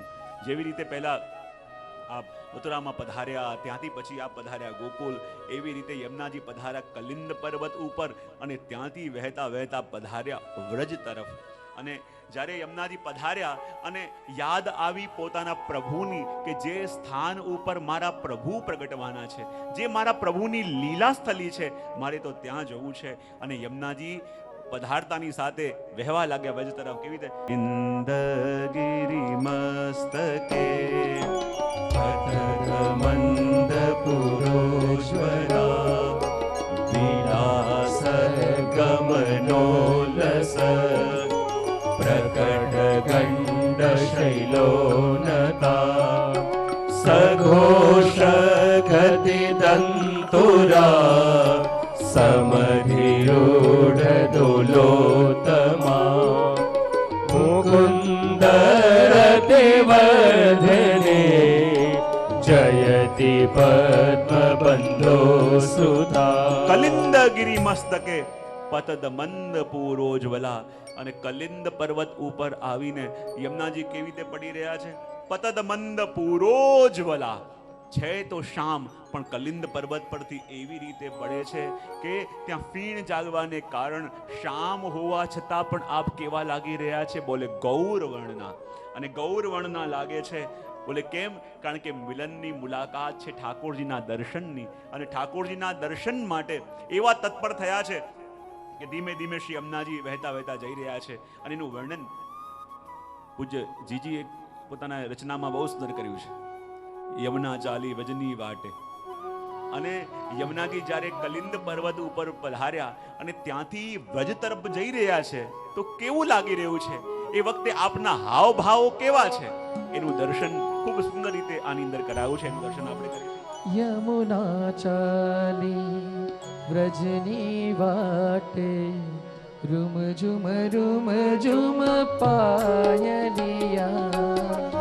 યમુના ચાલી વ્રજની વાટે રૂમ ઝુમ પાયલિયા. ગણન ગણન ગણ ઘુંઘરુ. એવો આનંદ આપના મનમાં, એવી પ્રિયતમના મળવાની તત્પરતા કે પ્રિયતમના દર્શન મને ક્યારે થાય, મારા વજમાં મારી ગતિ ક્યારે થાય, ક્યારે હું વજમાં પહોંચું. અને એટલા ઉતાવળા પધારી રહ્યા છે, એટલા ઉતાવળા પધારી રહ્યા છે કે નીચે પડવાને કારણે પતદ મંદ પૂરોજ્વલા. અને છે તો શ્યામ પણ એવા વેગથી આવે છે કે આપનું સ્વરૂપ પણ ગૌર લાગી રહ્યું છે. ને જુઓ આ જે જલની અંદર ફીણ થાય છે જેને કારણે આપનું સ્વરૂપ ગૌર લાગે છે. અને એ શું છે? બોલે યમુનાજીના મનની અંદર જાગતા અલગ અલગ ભાવો. મારા પ્રભુ કેવા હશે, મારા પ્રભુ શું કરતા હશે, જ્યારે મારા પ્રભુ મને જોશે શું કહેશે, જ્યારે મારા પ્રભુની પાસે હું જઈશ તો મારા મનમાં કેવા ભાવ હશે. એવા અલગ અલગ ભાવોને લઈને જાણે કોઈ નવોડા સ્ત્રી પોતાના સસુરાલમાં પહેલી વાર જતી હોય અને જેવો ભાવ હોય એવો ભાવ આજે શ્રી યમુનાજીના મનમાં શ્રી મહાપ્રભુજી જોઈ રહ્યા છે અને કહે છે, ગીત મિલનના ગાતી જાતી, ગીત મિલનના ગાતી જાતી, મનમાં મધુર મધુર મલકાતી, મનમાં મધુર મધુર મલકાતી, પ્રિયતમની યાદે હર ખાતી, પ્રિયતમની યાદે હર ખાતી, જાજર બાજે યમુના ઘાટે, જાજર બાજે યમુના ઘાટે, ઝુમ ઝુમ રૂમ ઝુમ પાયલિયા, યમુના ચાલી બ્રજની વાટે, રોમ ઝુમ પાયલિયા. યમુનાજી કહે છે કે જ્યારે પ્રિયતમની પાસે જઈએ તો પ્રિયતમની પાસે કેવી રીતે જવાય? ગીત મિલનના ગાતી ગાતી સઘોષ ગતિ દંતુરા. યમુનાજી એમને નથી જતા, કેવી રીતે? સઘોષ મધુર ધ્વનિ કરતા કરતા, પ્રિયતમના મિલનના ગીતો ગાતા ગાતા, પ્રિયતમની એક એક વસ્તુનું સ્મરણ કરતા કરતા. અને યમુનાજી પણ જુઓ છે તો ગૌર પણ એવા સુંદર સ્વરૂપ ધારણ કરીને ચાલી રહ્યા છે. પ્રિયતમના અનેક અનેક મનના મનોરથો આ વલયો રૂપે ઉઠી રહ્યા છે. કારણ કે પ્રભુને કેવો જીવ ગમે કે જેના મનમાં નિત નવીન મનોરથો જાગતા હોય, જેના મનમાં નિત નવીન ઈચ્છાઓ જાગતી હોય. અને એટલા માટે તો પેલા માજીનો પ્રસંગ આવે છે કે 5-6 દિવસ માટે એક સાથે દૂધઘરની સામગ્રી બનાવીને રાખી કે કાલ સવારે ઉઠીને મને ચિંતા નહીં. અને ઠાકોરજી એક જ દિવસમાં બધી સામગ્રી અરોગી ગયા. બોલે જેને ચિંતા નહીં એવો જીવ મને ન ગમે. મને તો એવો જીવ ગમે કે સવાર રોજ ઉઠે અને કહે આજે પ્રભુના માટે શું કરવાનું છે. એના મનની અંદર રોજ નવી તત્પરતા હોય, એના મનની અંદર રોજ નવા મનોરથો હોય. જો મનોરથથી અલિપ્ત થઈ જાય તો પછી એને મળીને મને સુખ ન મળે. નિત નવીન ઈચ્છા, નિત નવીન મનમાં મનોરથો હોય. અને એટલા માટે તો એ બહાને જીવ ઠાકોરજીનું ચિંતન કરે. અને એટલા માટે જ્યારે સેવા રીતિ આપણે જોઈએ ને જે વસ્તુ આજે ધરાવવાની હોય ઠાકોરજી એ સંતાડી દે. એટલે ગોતા ગોત કરીને પણ આપણને એનું ચિંતન થાય. અને એટલા માટે શ્રી યમુનાજી જ્યારે પ્રભુને મળવા માટે વજમાં પધારી રહ્યા છે, પ્રભુને મળવા વજમાં પધારે છે અને કેવી રીતે ગીત મિલનના ગીત બધુના ગાતા ગાતા, પ્રભુના મધુર ગીતો ગાતા ગાતા, પ્રિયતમને મળવાના અલગ અલગ મનમાં મનોરથો કરતા કરતા. અને કેવું લાગી રહ્યું છે? ગીત મિલનના ગાતી ગાતી, ગીત મિલનના ગાતી જાતી, મનમાં મધુર મધુર મલકાતી, મનમાં મધુર મધુર મલકાતી, પ્રિયતમની યાદે હર ખાતી, પ્રિયતમની યાદે હર ખાતી, જાજર બાજે યમુના ઘાટે, જાજર બાજે યમુના ઘાટે, રૂમ ઝુમ પાયલિયા, યમુના ચાલી વ્રજની વાટે, રોમ ઝુમ પાયલિયા. વહેતા વહેતા યમુનાજી કેવી રીતે જઈ રહ્યા છે. જો મનમાં મધુર મધુર મુસ્કાતી, પ્રિયતમને મળવાના અનેક અનેક મનના મનોરથો શ્રી યમુનાજીના મનમાં છે. ક્યારેક પ્રીતમ મને આમ કહેશે, ક્યારેક મારા પ્રીતમ મારું સ્વાગત આવી રીતે કરશે, મારા પ્રીતમ મને આમ કહેશે. એવા અલગ અલગ મનના મનોરથો શ્રી યમુનાજી કેળવી રહ્યા છે. અને મનમાં મધુર મધુર મુસ્કાન લઈ, મધુર મધુર સ્મિત લઈ, પ્રભુના મિલનના, પોતાના પ્રિયતમને રીઝાવાના સુંદર સુંદર ગીતો ગાતા ગાતા શ્રી યમુનાજી પ્રભુ તરફ આગળ વધી રહ્યા છે. ને કેવું લાગી રહ્યું?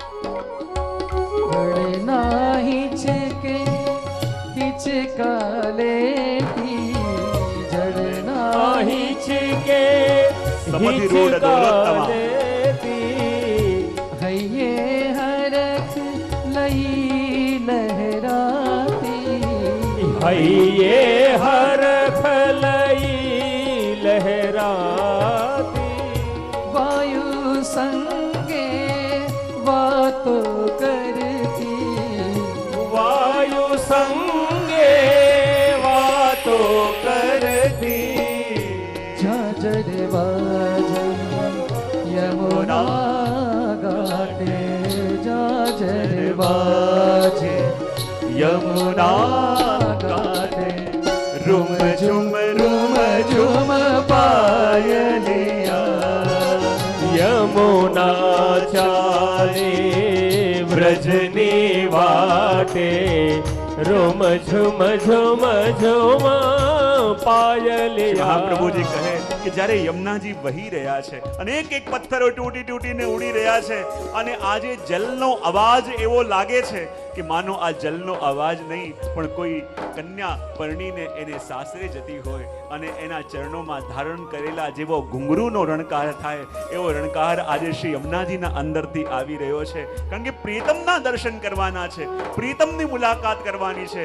અને એટલા માટે જેમ જેમ યમુનાજી આગળ જાય અને આગળ દર્શન કરે, शैल शुंगने शत शत दड़ती शैल शृंगने शत शत दरती अवरोधों ने ना कहीं गणती अवरोधों ने ना कई गणती श्रावणिनी माही मन भरती श्रावणिनी माही मन भरती झांझर बाजे झांझर बाजे झांझर बाजे यमुना घाटे रुम झुम पायलिया.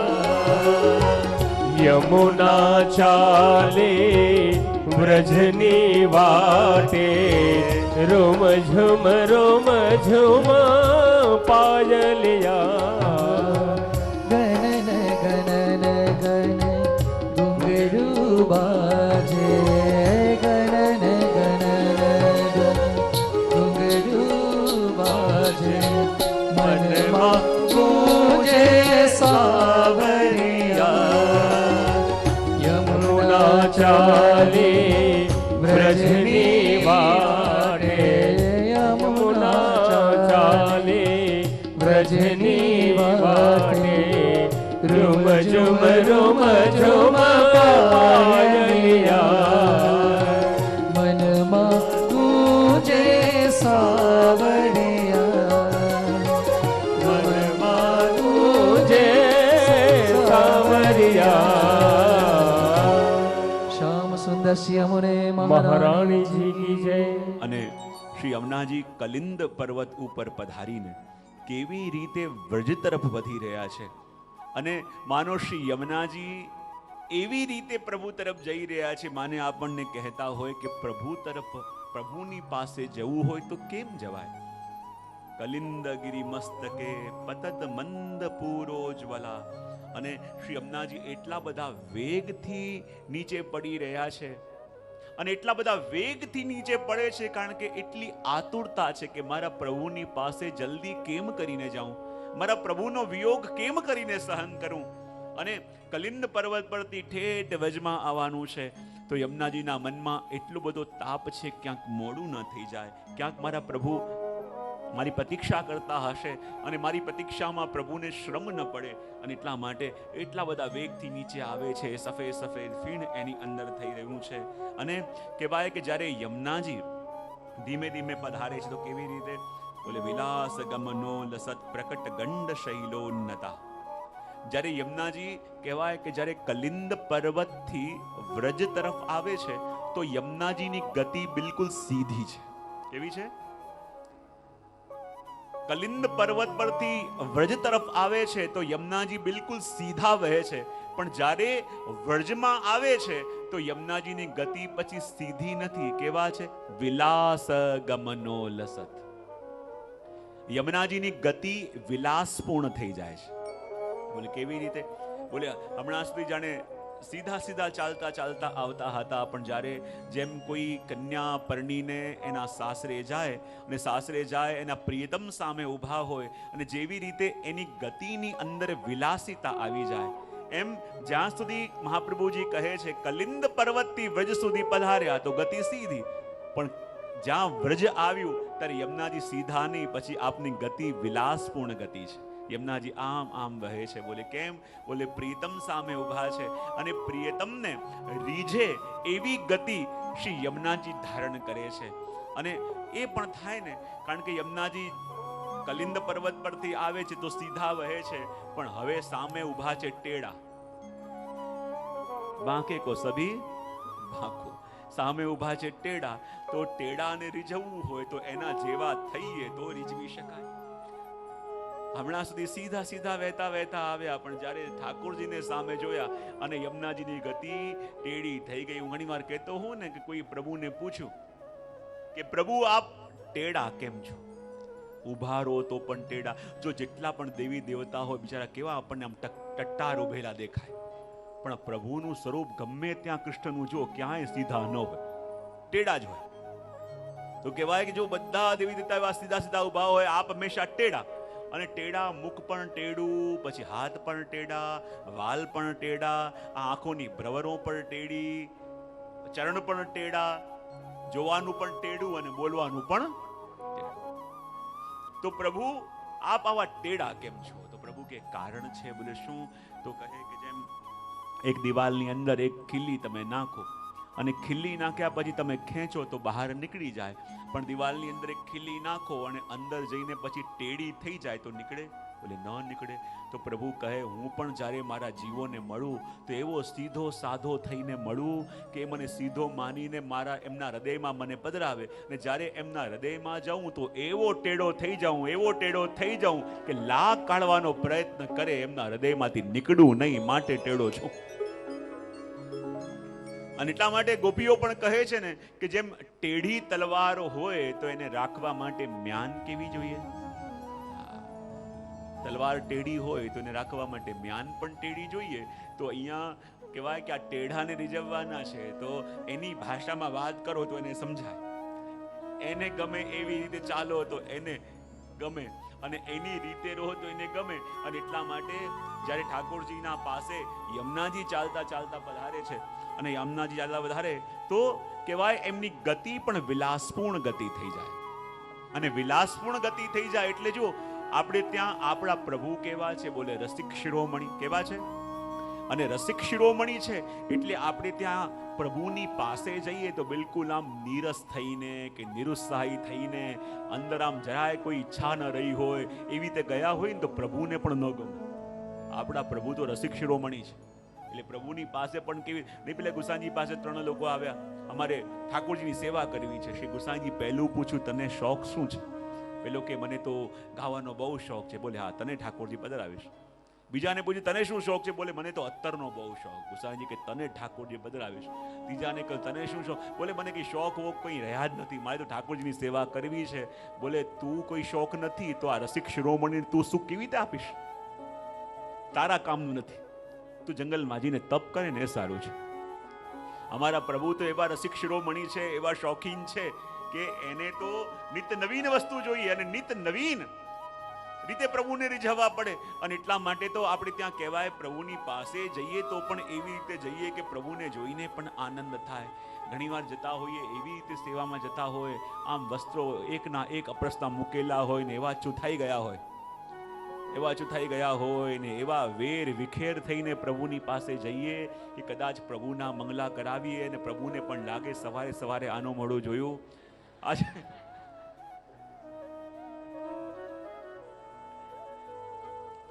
એટલે પ્રભુની પાસે જઈએ તો એવા થઈને જઈએ કે પ્રભુને પણ કહેવાનું મન થાય કે તેરો મુખ નીકો કે મેરો મુખ પ્યારી.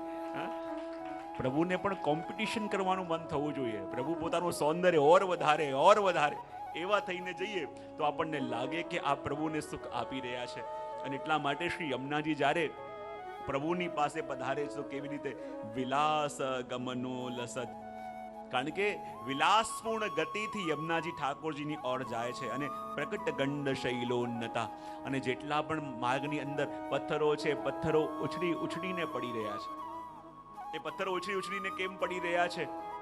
તો કહેવાય છે કે યમુનાજી જ્યારે પ્રભુની પાસે જાય છે તો ભક્તની આ યાત્રા, જો યમુનાજી એટલે કોણ? મેં કહ્યું ને કે કૃષ્ણના તરફ વહેતો ભક્તનો પ્રેમ, એનું નામ યમુના. યમુનાજી એટલે કોણ?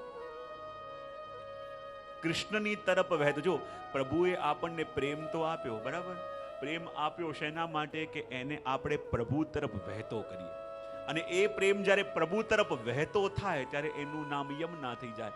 પણ આપણે ત્યાં કહેવાય, જે પ્રેમ આપણને પ્રભુએ એમના માટે આપ્યો, પણ આપણે કહીએ ને કોઈ દવા આપણને ડોક્ટરે આપી હોય પણ જે રીતે લેવી જોઈએ એવી રીતે ન લઈએ તો એનું રિએક્શન આવે કે ના આવે? તો એમ જે પ્રેમ આપણને પ્રભુ તરફ વહેવા માટે આપ્યો હતો, એ જ પ્રેમ જ્યારે આપણને આપણાથી વધારે પડતો થઈ જાય ત્યારે એને કહેવાય અહંકાર.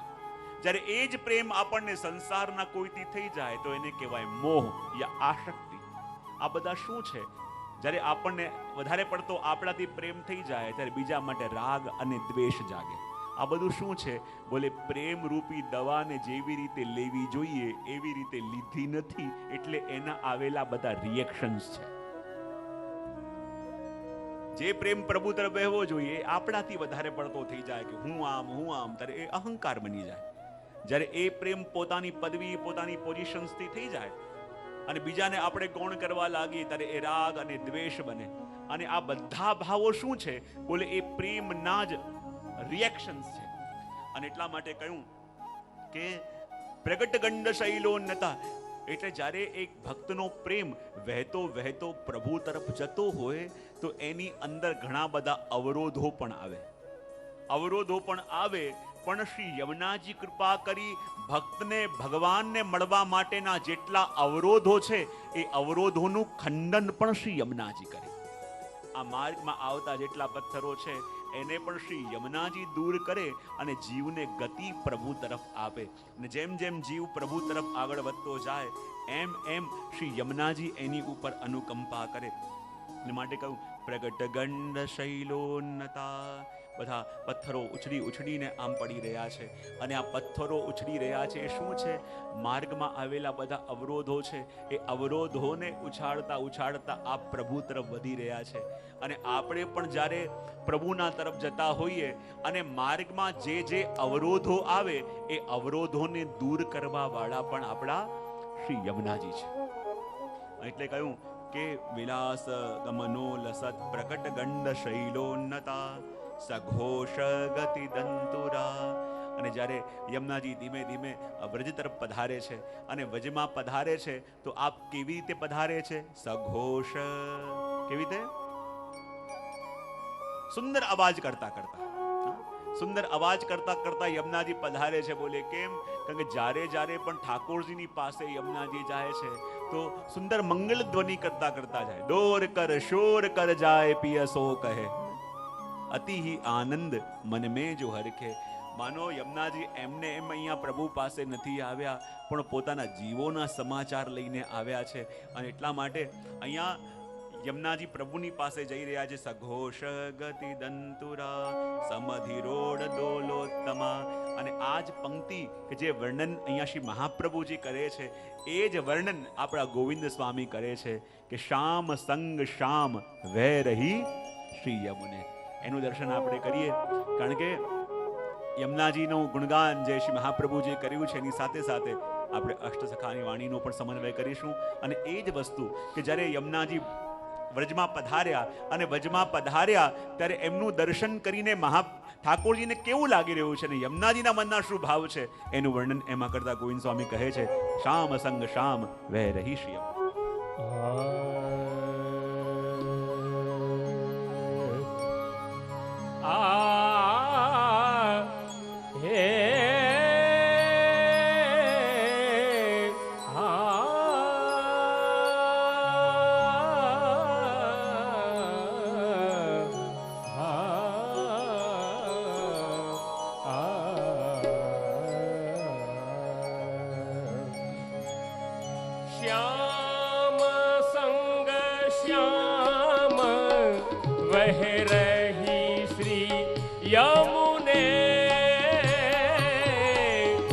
श्याम संग श्याम वह रही श्री यमुने. श्याम संग श्याम वह रही श्री यमुने. श्याम संग श्याम वह रही श्री यमुने. सुरत श्रम बिंदु ते सिंधु सी बही चली. सुरत श्रम बिंदु ते सिंधु सी बही चली. मानो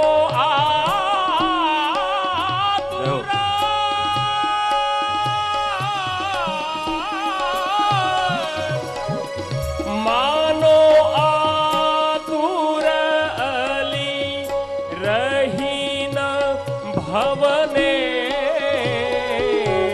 श्याम संग श्याम वह रही श्री यमुने.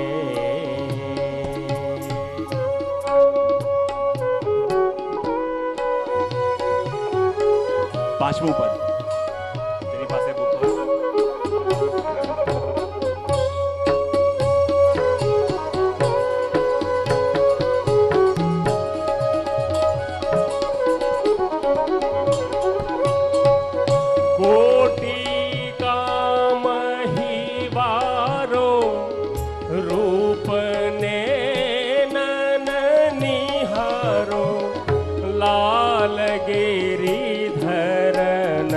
संग करत रमने.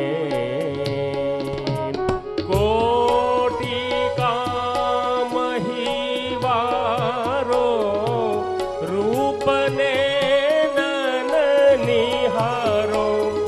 लाल गिरिधरन संग करत रमने. हरखी गोविंद प्रभु निरख इनकी ओर. हरखी गोविंद प्रभु निरखी इनकी ओर. मानो मानो नव दुल्हनी.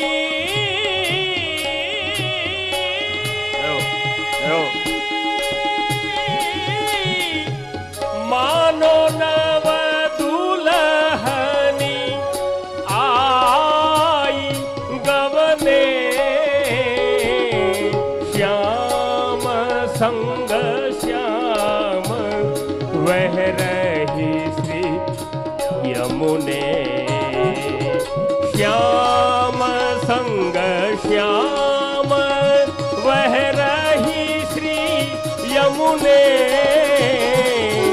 श्याम संग श्याम वह रही श्री यमुने, वह रही श्री यमुने, वह रही श्री यमुने।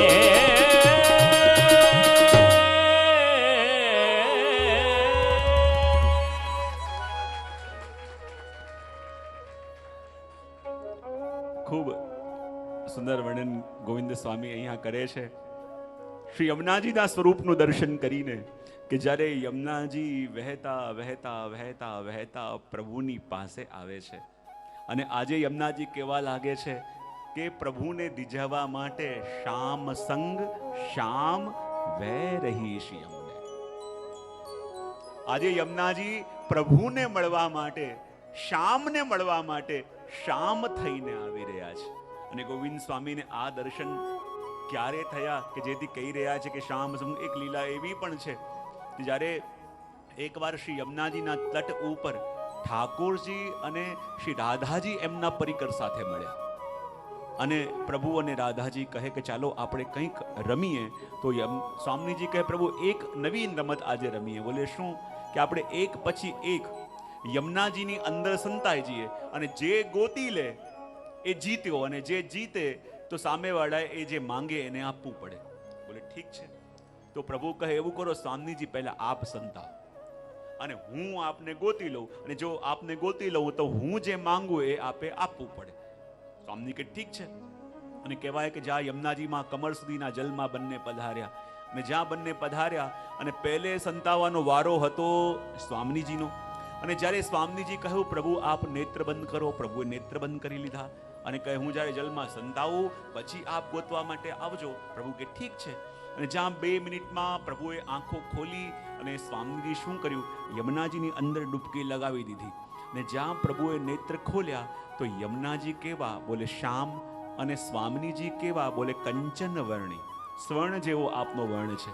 અને જ્યારે શ્યામ રંગ હોય અને એની અંદર કઈ પિત્ત વર્ણ હોય તો એનો પ્રકાશ આવે કે ન આવે? અને જ્યાં સ્વામીજી સંતાયા અને પ્રભુને ખબર પડી ગઈ કે અહીંયા ઊભા છે, એટલે ત્યાં ગયા અને કહ્યું સ્વામીજી બહાર આવી જાઓ. સ્વામીજી પકડાઈ ગયા. બોલે શું છે? બોલે આ આપો. એ આપવું પડ્યું. ફરી સંતાયા અને પ્રભુ તરત ગોતી લે. એમ કરતા કરતા સ્વામીજી પોતાનું બધું હારી ગયા. અને બધું હારી ગયા તો સ્વામીજી કે હવે હારેલું પાછું મેળવવું તો પડશે. તો કહે સ્વામી પ્રભુ બહુ થયું, હવે એવું કરો આપ સંતાઓ અને હું આપને ગોતવા માટે આવું. અને આપ સંતાઓ અને હું આપને ગોતી લઉં એક વારમાં, તો જેટલું પણ મેં હાર્યું છે એ બધું આપે મને એક સાથે આપવું પડશે. પ્રભુ ઠીક છે.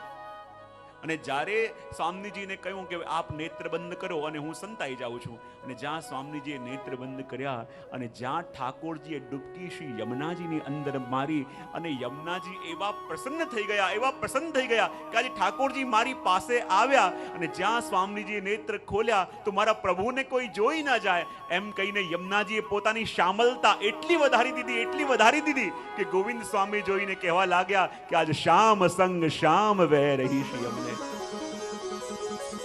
સ્વામીજી ગોતીને થાક્યા પણ આજે ક્યાંય પ્રભુ ન મળ્યા, કારણ કે પ્રભુ આજે એવા યમુનામય થઈ ગયા, યા યમુનાજી એવા શ્યામમય થઈ ગયા કે આજે સ્વામીજીને એ મળી ન શક્યા. અને એટલે ગોવિંદ સ્વામીને કહેવું પડ્યું કે શ્યામ સંગ શ્યામ વહે રહી શ્રી યમુને.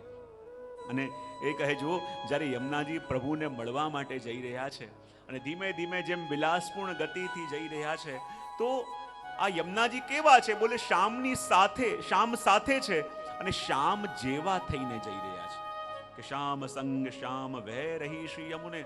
અને જેમ આપણે જોયું કે એક યમુનાજીનું અવતરણ પ્રકાર એ છે કે કલિંદ પર્વત પર પધાર્યા અને ત્યાંથી વહેતા વહેતા વ્રજમાં આવ્યા. પણ ગોવિંદ સ્વામી આ પદમાં શ્રી યમુનાજીનો એક આધિદૈવિક અવતરણ પ્રકાર કહે છે કે શ્રી યમુનાજીનું સ્વરૂપ કેવું છે? બોલે શ્રમજલ રૂપા. યમુનાજી એટલે કેવા?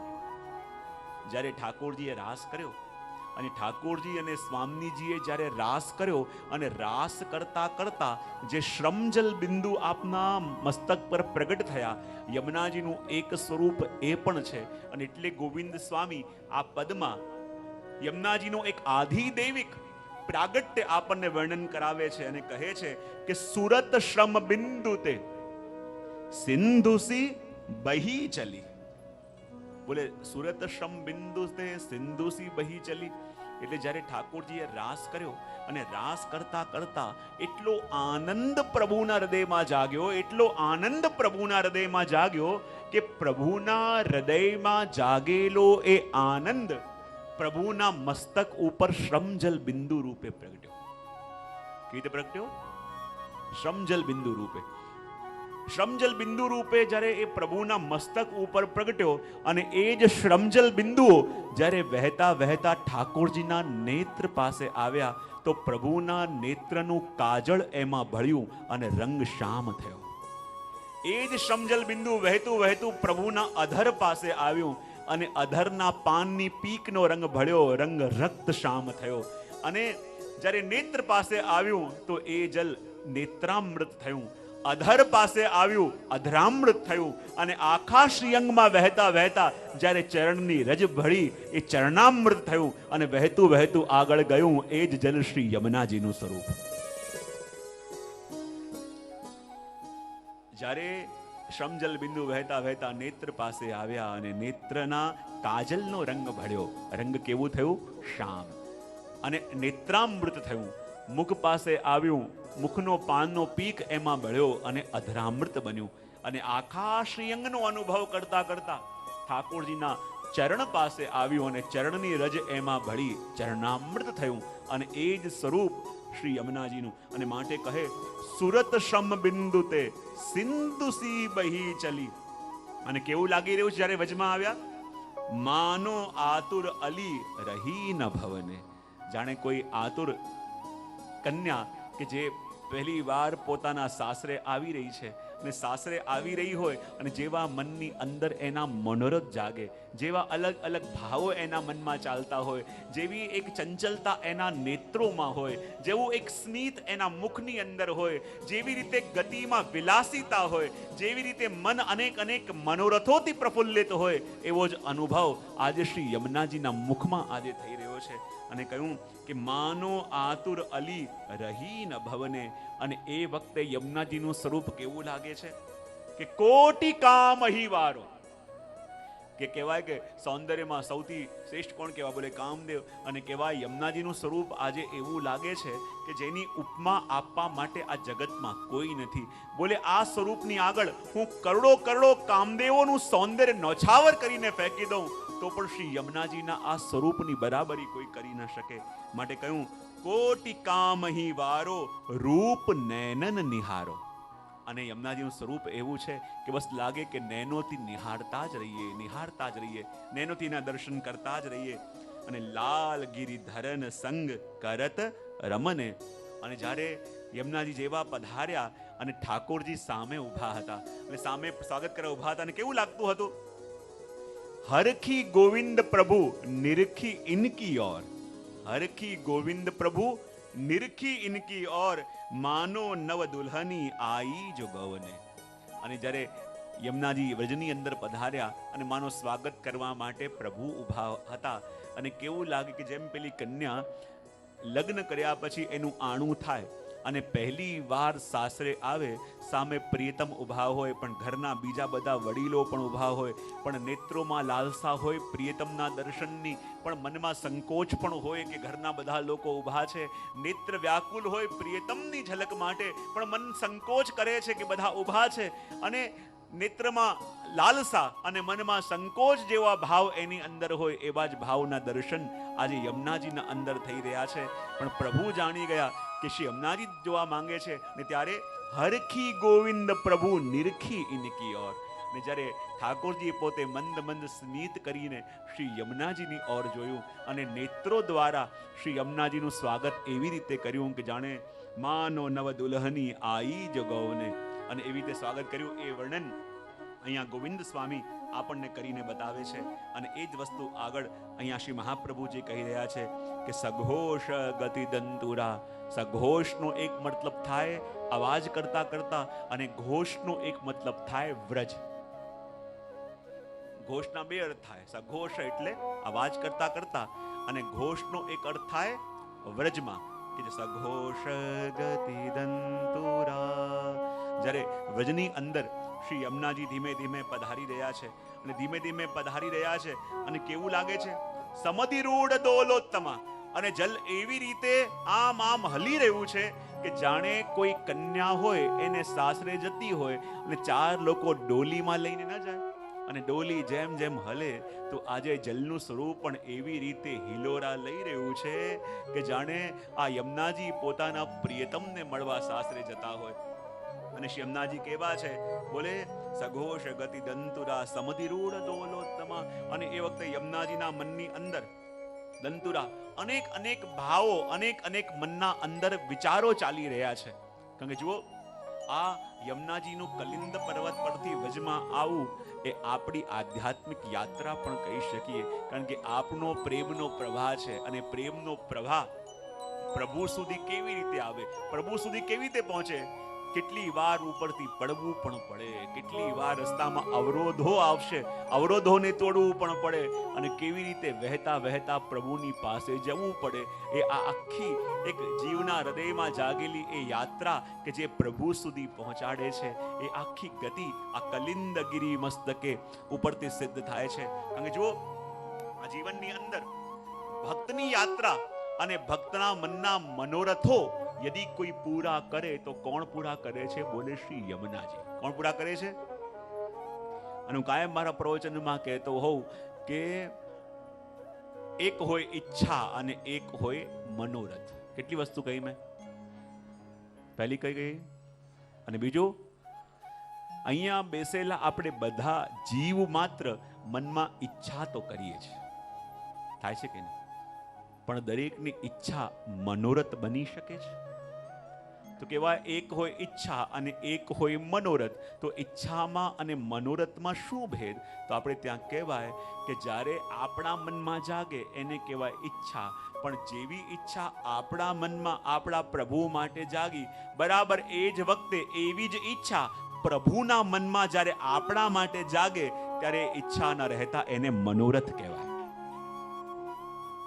ઈચ્છા તો એમને એમ રહી જાય, પણ જ્યારે એ મનોરથ બને, જેવી ઈચ્છા આપણા મનમાં પ્રભુ માટે એવી જ ઈચ્છા પ્રભુના મનમાં આપણા માટે જાગે ત્યારે એ મનોરથ થયો કહેવાય. તો એટલા માટે તો જ્યારે કલ્યાણ ભટ્ટે શ્રી ગોકલેશ પ્રભુને વિનંતી કરી અને પૂછ્યું, કૃપાનાથ, કૃપા કરીને આપ બતાવો કોઈ જીવ એવો હોય કે જેને બહુ ભગવત સેવા કરી ન શક્યો હોય, ભગવત સત્સંગ કરી ન શક્યો હોય, તો એવા જીવને પણ શું પ્રભુની પ્રગટ લીલાના દર્શન આજ નેત્રોથી થઈ શકે?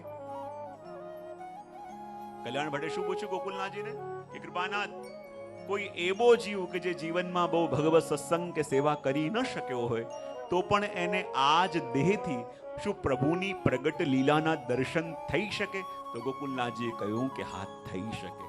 બોલે કેવી રીતે થઈ શકે?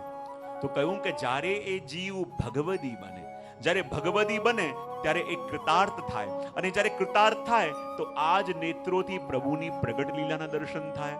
પણ કૃપાનાથ, કૃપા કરી આજ્ઞા કરો કે જીવ ભગવદી ક્યારે બને? કે ભગવદી બને ત્યારે કૃતાર્થ થાય. તો ગોકુલનાથજી કહ્યું કે જ્યારે એની ઉપર શ્રી ઠાકોરજી કૃપા કરે, જ્યારે પ્રભુ કૃપા કરે ત્યારે જીવ કૃતાર્થ થાય, ભગવદી બને, અને ત્યારે આજ નેત્રોથી પ્રભુની પ્રગટ લીલાના દર્શન થાય. પણ કૃપાનાથ, જ્યારે ઠાકોરજી કૃપા કરે ત્યારે જીવ ભગવદી બને, પણ એ કૃપાનાથ આપ કૃપા કરો કે ઠાકોરજી કૃપા ક્યારે કરે? જ્યારે પ્રભુ કૃપા કરે ત્યારે જીવ ભગવદી બને, ભગવદી બને ત્યારે આજ નેત્રોથી પ્રભુની પ્રગટ લીલાના દર્શન થાય. પણ કૃપા કરીને બતાવો કે ઠાકોરજી કૃપા ક્યારે કરે? ત્યારે ગોકુલનાથજી કહ્યું કે જ્યારે સ્વામિનીજી કૃપા કરે. જ્યારે સ્વામિનીજી કૃપા કરે ત્યારે ઠાકોરજી કૃપા કરે. જ્યારે ઠાકોરજી કૃપા કરે ત્યારે જીવ કૃતાર્થ થાય, કૃતાર્થ થાય તો ભગવદી બને, અને ભગવદી બને તો પ્રભુની પ્રગટ લીલાના દર્શન આજ નેત્રોથી આપણને થાય. પણ કલ્યાણ ભટ્ટ કે કૃપાનાથ, જ્યારે સ્વામીજી કૃપા કરે ત્યારે પ્રભુ કૃપા કરે, પ્રભુ કૃપા કરે ત્યારે જીવ કૃતાર્થ થાય, કૃતાર્થ થાય ત્યારે જીવ ભગવદી બને, ભગવદી બને ત્યારે પ્રભુની પ્રગટ લીલાના દર્શન થાય. પણ કૃપાનાથ, કૃપા કરી બતાવો કે જીવની ઉપર સ્વામીજી કૃપા ક્યારે કરે?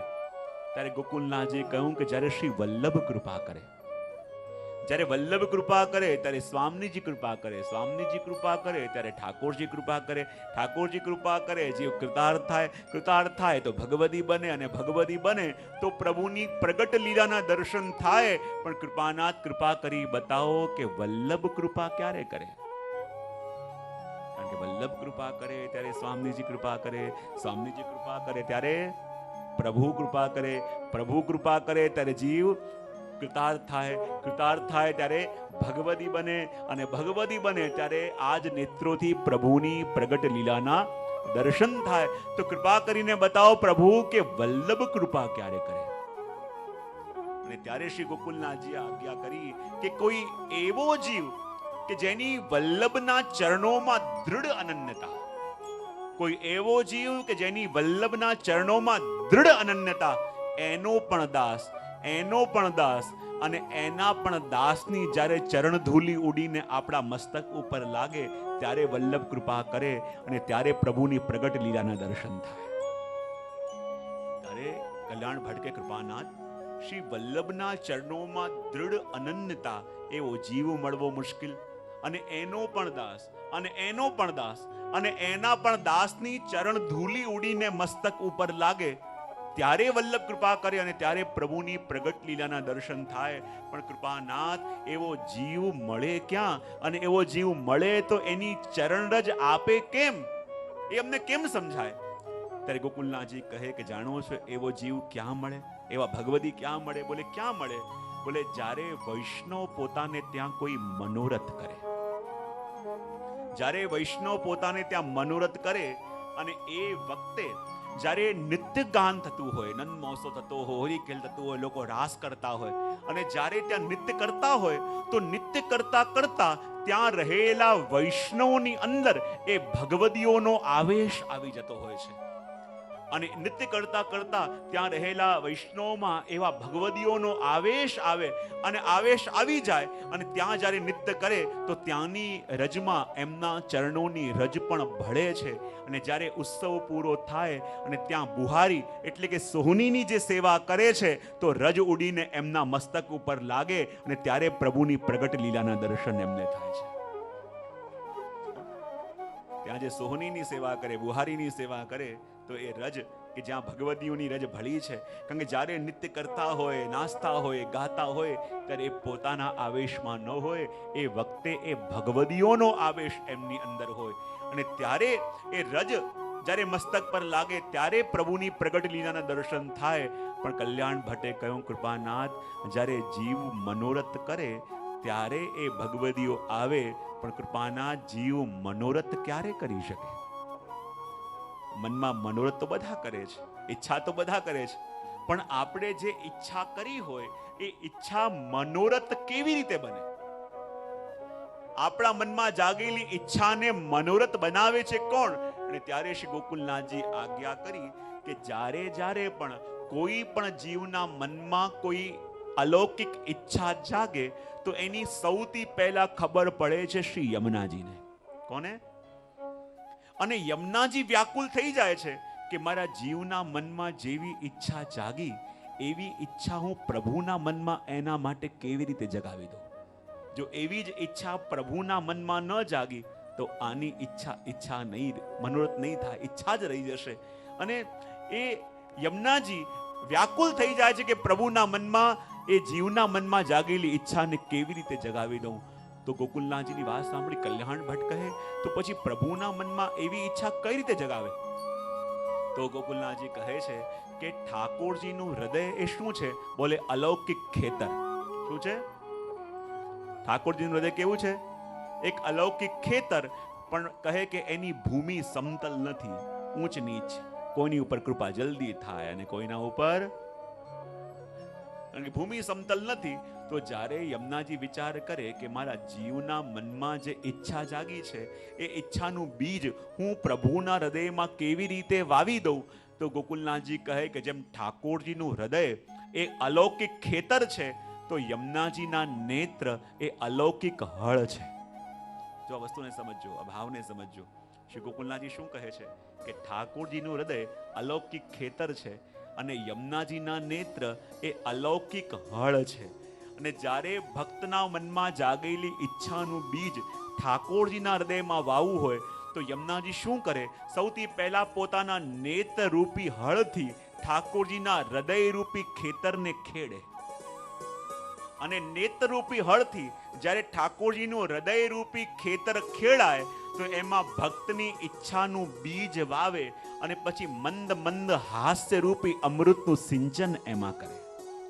અને મંદ મંદ હાસ્યરૂપી અમૃતનું સિંચન એમાં કરે અને ત્યારે એ ઠાકોરજીના હૃદયમાં વાવેલું એ બીજ અંકુરિત બને ત્યારે યમુનાજી એનું જતન કરે. અને જ્યારે એ બીજ મોટું વૃક્ષ બને અને એમાં ફળ લાગે અને એ ફળ જ્યારે ઠાકોરજી આરોગે ત્યારે જઈને વૈષ્ણવનો કરેલો મનોરથ પૂરો થાય. આપણે એમને એમ જો વિચાર કરતા હોઈએ કે મનોરથ કરવાની ઈચ્છા કરી અને મનોરથ થઈ ગયો તો એમને એમ ક્યારે કોઈના મનોરથ પૂરા થતા નથી. આપણા મનમાં જાગેલી ઈચ્છાને મનોરથ બનાવવા માટે શ્રી યમુનાજી આટલો શ્રમ લે છે ત્યારે જઈને આપણા મનોરથ પૂરા થાય છે. અને એક વાત હું બહુ દ્રઢપણે કહું છું અને બહુ નિશ્ચિત માનજો કે જ્યારે પણ જ્યાં પણ વૈષ્ણવો મનોરથ કરે છે તો ત્યાં યમુનાજી કોઈના કોઈ રૂપે જરૂર પધારે છે. શ્રી યમુનાજીના સખીજન કોઈના કોઈ રૂપે આવે, કારણ કે લીલા સામગ્રી નિર્મિત કરવી એ કાર્ય યમુનાજીનું છે. અને તમે જોજો સજાવટ કરતા હોય ને અચાનક કોઈ વૈષ્ણવ આવીને કહે છે કે અહીંયા આ વસ્તુ પધરાવી દો, બહુ સુંદર લાગશે, અહીંયાની આ મૂકી, બોલે નથી અમારી પાસે, બોલે અમે લાવી આપીએ. અને થોડાક ચેન્જીસ કરી અને વસ્તુ આખી બદલાઈ જાય. બોલે કેમ? કારણ કે આ લીલા સામગ્રી ઠાકોરજીને બિરાજવા લાયક એ નિર્મિત કરવું એ કાર્ય શ્રી યમુનાજીનું છે. અને જ્યારે જ્યાં પણ આપણે મનોરથ કરીએ છીએ ત્યાં યમુનાજી કોઈના કોઈ રૂપે પધારે છે. થોડા વર્ષો પહેલાની જ વાત કરું, હું કાયમ કહેતો હોઉં છું પણ હંમેશા કહેતો હોઉં છું આ બધા પ્રસંગ ખાલી એટલે જ માનજો કે ખાલી આપણને ફીલ થાય, ખ્યાલ આવે કે આજે પણ લીલા થાય છે. અમારા દિલ્હીમાં જ એક વૈષ્ણવ છે, દિલ્હીમાં એક વૈષ્ણવ છે અને બહુ વર્ષોથી એને ત્યાં ક્રમ હતો કે જે આપ ગમે ત્યાં હોય તો કે 31 ડિસેમ્બરે આપ અમારે ત્યાં બિરાજો તો આખી રાત આપણે સત્સંગ કરીએ, લોકો આમ તેમ ફરતા હોય એની જગ્યાએ સત્સંગ કરીએ અને ગુણગાન કરીએ, એવું કરીએ. તો ત્યાં લગભગ 5-6 વર્ષથી ક્રમ ચાલતો હતો. હમણાં ઘણા વર્ષથી છૂટી ગયો છે પણ 5 વર્ષથી ત્યાં જઈએ અને દિલ્હીમાં બધા વૈષ્ણવ ત્યાં ભેગા મળે, એક સાથે આખી રાત બધા ગુણગાન કરે, ધૂન ગાય, કીર્તન થાય. તો જ્યારે એમને ત્યાં થોડા વર્ષ પહેલા જવાના હતા તો એક દિવસ પહેલા બીજા એક વૈષ્ણવને ત્યાં અન્નકૂટ હતો એટલે ત્યાં મેં કહ્યું પ્રવચનમાં કે જો જ્યાં વૈષ્ણવ મનોરથ કરે છે, જ્યારે પણ કરે છે, જ્યાં પણ કરે છે તો ત્યાં યમુનાજી કોઈના કોઈ રૂપે નિશ્ચિત પધારે છે, એમાં કોઈ સંશય નહીં. અને જેને ત્યાં 31 ડિસેમ્બરે કાર્યક્રમ હતો એ બી ત્યાં બેઠા હતા. હવે એણે આવીને મને પૂછ્યું જે ખરેખર આપણે જ્યારે ઘરમાં મનોરથ કરીએ તો યમુનાજી પધારે છે? મેં કહ્યું ચોક્કસ પધારે. હવે એમના મનમાં શું ચાલતું હતું મને ખબર નહીં, કારણ કે બીજા દિવસે એમને ત્યાં ઉત્સવ હતો અને એમની ઈચ્છા એવી કે જ્યાં મનોરથ થાય યમુનાજી પધારે. મારાથી હા પડાઈ ગયું, એમણે વાત પૂરી કરી દીધી. હવે બીજે દિવસે જ્યારે ત્યાં કીર્તન ને બધું ચાલતું હતું, રાતે 12 વાગે પછી બધા કીર્તનને કરતા હતા, એમ કરતા લગભગ 2:30-3 વાગ્યા અને મને એ ભાઈ કેવા આવે વૈષ્ણવ કે જે મારી ઈચ્છા છે આ યમુનાજીની ધૂન બોલાવશો. મેં કહ્યું અચાનક શું થયું? હમણાં કીર્તન ચાલતું હતું ને બધું ચાલતું હતું કે યમુનાજીને બોલાવશો. હવે એમના મનમાં શું હતું મને ખબર નહીં, પણ એમનું મન કહેતું હતું કે જ્યારે વૈષ્ણવ મનોરથ કરે તો ત્યાં શું યમુનાજી આજે પણ પધારે છે? મારાથી હા પડાઈ ગયું હતું કે હા પધારે છે અને એમણે વાત પકડી લીધી. અને અહીંયા એ વિચાર કરીને અચાનક બીજો ક્રમ ચાલતો હતો, મને કહ્યું 2:30 વાગે કે જે આપ યમુનાજીની ધૂન બોલાવો. હવે યમુનાજી કેવા કૃપાલુ કે જ્યારે ભક્તના મનમાં એ દ્રઢતા આવી જાય કે શું મારા યમુનાજી પધારે, અને ત્યાં 2:30 વાગે જ્યારે આ યમુનાજીની ધૂન પ્રારંભ કરી, ખાલી 5 મિનિટ થઈ હશે ને જ્યારે એ વૈષ્ણવ મનમાં વિચાર કર્યો કે જેમ ઉત્સવ ઘરમાં હોય તો યમુનાજી પધારે તો મારે ત્યાં ન પધારે, મારે ત્યાં કેમ ન પધારે?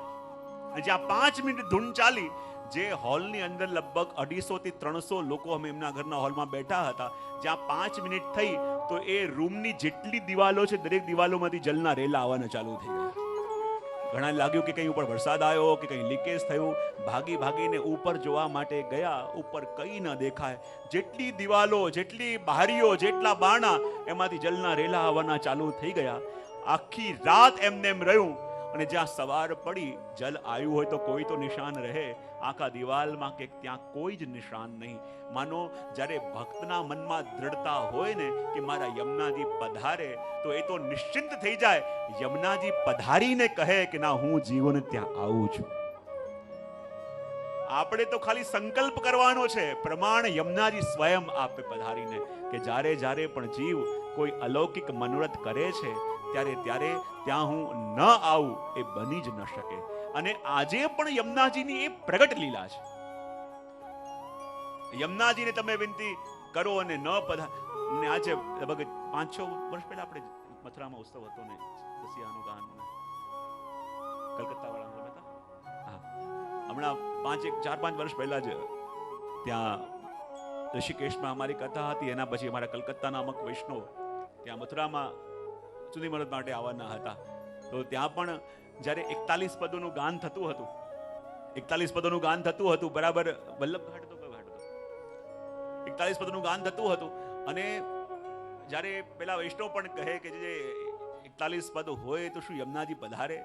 યમુનાજી તો પ્રગટ છે, અહીંયા બિરાજી રહ્યા છે, પણ એ જીવના મનમાં સંશય હશે.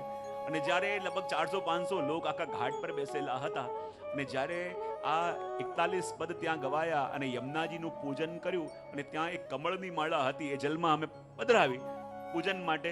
અને એ વૈષ્ણવના મનમાં હતું મનોરથ કે યમુનાજી પધારે. અચાનક 2 મિનિટમાં ક્યાંથી યમુનાજીનું ચિત્રજી વહેતું વહેતું વહેતું વહેતું આવ્યું અને કમળની માળાના બરાબર મધ્યમાં આવીને સ્થિર થયું. બધા લોકો હતા અને લગભગ 400-500 વૈષ્ણવ કલકત્તાના હતા. અને વહેતું વહેતું ચિત્ર ક્યાંકથી આવ્યું અને આવીને કમળની માળાના મધ્યમાં એ સ્થિત થઈ ગયું. અને આખું પૂજન કર્યું, એ કર્યું. અને જ્યાં પૂજન ને બધું થયું, અને પછી રસિયા ગાન ને ફૂલ ભાગ હતો. અને જ્યાં રસિયા ગાન થયું, તો ઠાકોરજીનું ચિત્ર ક્યાંકથી વહેતું વહેતું આવી અને શ્રી યમુનાજીના ચિત્રની પાસે સ્થિર થયું. અને એના દર્શન 400-500 વૈષ્ણવ કલકત્તાના બધાએ કર્યા. કહેવાનું તાત્પર્ય ખાલી આમાં એટલું જ છે કે આજથી 500 વર્ષ પહેલા કૃપા થતી, હજારો વર્ષ પહેલા કૃપા થતી એવું નથી. આજે પણ યમુનાજી સાક્ષાત અને પ્રગટ બિરાજે છે. જ્યારે આપણા મનની અંદર આતુરતા હોય, આપણા મનની અંદર તાપ હોય, તો આજે પણ એમની ઉપસ્થિતિ નિત્ય છે. અને એ દ્રઢતાથી હું તો માનું છું. અને એકવાર દ્રઢતાથી સ્વીકાર કરો કે શ્રી યમુનાજી બિરાજે છે, ભાઈ તમારે નિશ્ચિંત થઈ જવાનું. પ્રમાણ એ આવીને આપશે કે હું તારી સાથે છું. એક ક્ષણ માટે પણ તમને એકલા છો એવો અનુભવ નહીં થાય. એ તમારી હાથ પકડીને તમારી સાથે ચાલશે. એકવાર દ્રઢતા શ્રી યમુનાજી માટે આવી જાય. એટલા માટે અહીંયા કહ્યું, સઘોષ ગતિ દંતુરા સમધિરૂઢ દોલોત્તમા. અને સમધિરૂઢ દોલોત્તમા, જલ એવી રીતે હલી રહ્યું છે કે ત્યાં ડોલી નથી, પણ તો પણ જાણે હેતના હિંડોળામાં લાલ ગિરિધરન વર હરખી ઝૂલે. જેમ હેતના હિંડોળામાં યમુનાજી ઝૂલતા હોય, એમ આ ડોલીમાં પધારી રહ્યા છે. કેવું લાગે છે? સમધિરૂઢ દોલોત્તમા. જેમ ડોલમાં, ડોલી કહો કે ડોલ કહો, હિંડોળા ઝૂલીએ ને આપણે ડોલ. અને હું ઘણી વાર કહેતો હોઉં છું ને, હિંડોલા, એ પણ એવું છે ને. સોદી મહાપ્રભુ શું કહે? હી એટલે હૃદય. હી એટલે શું? અને હૃદયમાં જ્યારે પ્રભુ દૂર જાય તો આપણને ચોટ લાગે. અને હૃદયમાં ચોટ લાગે તો એને શું કહેવાય? હીએ લગી સો હિલગ. હીએ લગી સો હિલગના પદ આવે ને, કે બાદ હિલક કી કાસો કહીએ. તો જ્યારે હૃદયમાં ચોટ લાગે, હીમાં ચોટ લાગે તો એને કહેવાય હિલગ. પણ જ્યારે પ્રિયતમ પધારે તો હી રૂપી હૃદય ડોલવા લાગે, અને હી રૂપી હૃદય ડોલે એ હિંડોલા. જ્યારે પ્રીતમ મળ્યા અને આપણું હૃદય ડોલવા લાગ્યું, તો એટલે જ કહ્યું આની અંદર કે સમધિરૂઢ દોલોત્તમા. જ્યારે પ્રભુ પધારે છે તો એમને જોઈને આ જલ એવી રીતે ડોલી રહ્યું છે કે હિંડોળો નથી, ડોલી નથી, તો પણ યમુનાજી જાણે આ ડોલીમાં બેઠા હોય કે હિંડોળામાં બેઠા હોય એવો દર્શન થઈ રહ્યું છે. અને આગળ કહે, મુકુંદ રતિ વર્ધની જયતિ પદ્મબંધો સુતા. મુકુંદ રતિ વર્ધની જયતિ પદ્મબંધો સુતા. મુકુંદ રતિવર્ધને જયતિ પદ્મબંધો સુતા જયતિ પદ્મબંધો સુતા જયતિ પદ્મબંધો સુતા જયતિ પદ્મબંધો સુતા. અને જો યમુનાજી જેવા બ્રજની અંદર પધાર્યા તો દંતુરા શબ્દ શું છે કે જ્યારે જીવ પ્રિયતમ પાસે જાય તો એવી કઈ ચેષ્ટા છે કે જે જોઈને પ્રેમ વધે?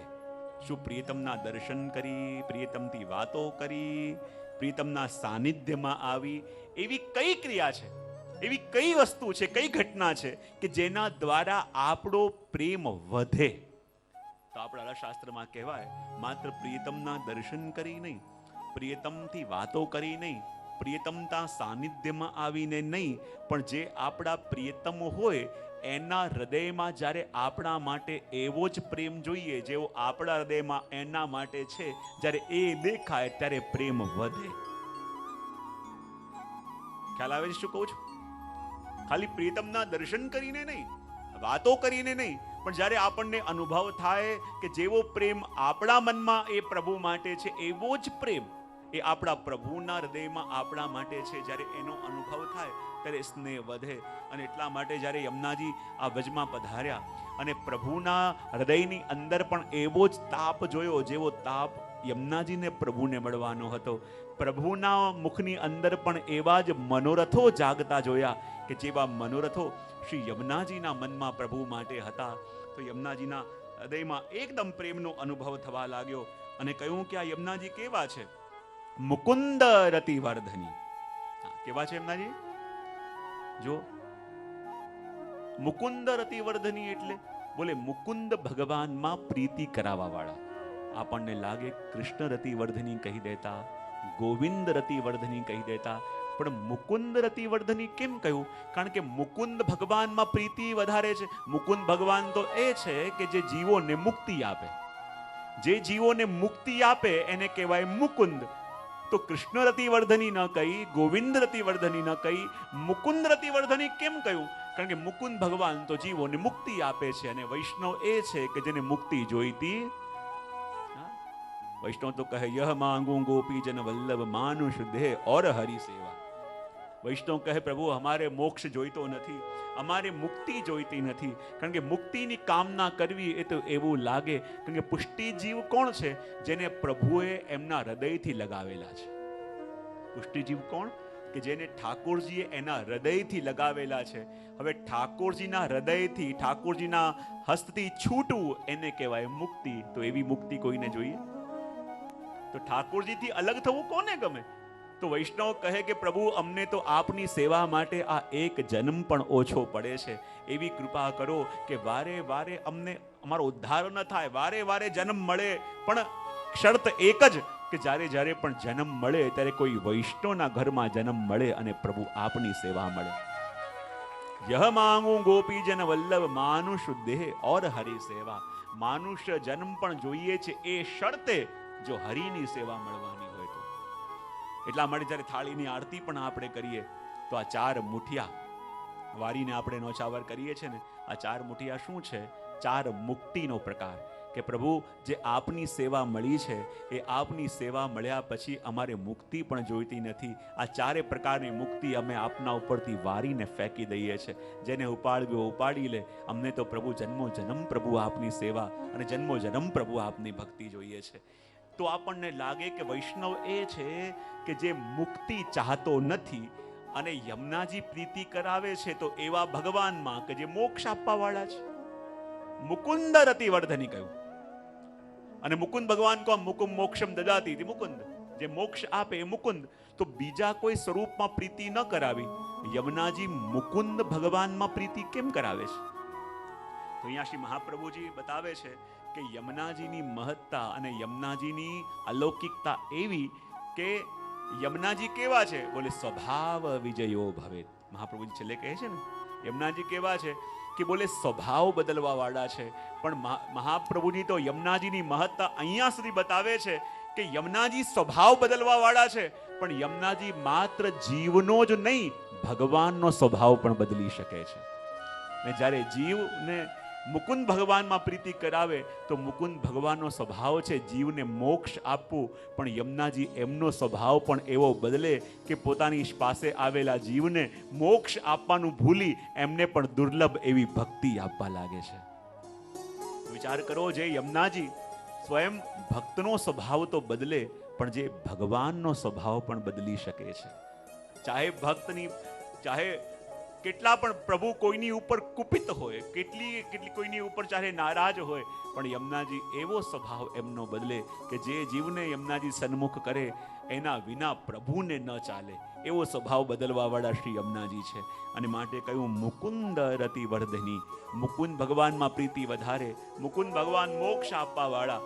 પણ જ્યારે યમુનાજી એ જીવને પ્રભુની સાથે જોડે ત્યારે પ્રભુ પોતે મુક્તિ આપવાનું ભૂલીને એમને પણ ભક્તિ આપવા લાગે. અને કહ્યું યમુનાજી કેવા કે મુકુંદ રતિ વર્ધની જયતિ પદ્મ બંધો સુતા. જયતિ, જય હો કોનો? કે પદ્મ બંધો સુતા. જો યમુનાજીને શું કહીને બોલાવ્યા? પદ્મ બંધો સુતા. એનો મતલબ શું થાય? પદ્મ એટલે કમળ, કમળનો બંધુ એટલે કોણ? બોલે સૂર્ય. કારણ કે જ્યારે સૂર્ય ઉગે ત્યારે કમળ ખીલે અને સૂર્ય આથમે તો કમળ બિડાઈ જાય. તો યમુનાજી કોણ છે? પદ્મ બંધો સુતા. એટલે કે યમુનાજી કોણ? બોલે કમળના બંધુ એવા સૂર્યના પુત્રી. એમ કહીને શ્રી મહાપ્રભુજી એમને વંદન કરે છે. કારણ કે યમુનાજી કેવા છે કે જે જીવને પ્રભુને અનુકૂળ કરી અને અનુકૂળ કરીને અને પ્રભુથી જોડે, અને જ્યાં અનુકૂળ કરીને પ્રભુથી જોડે.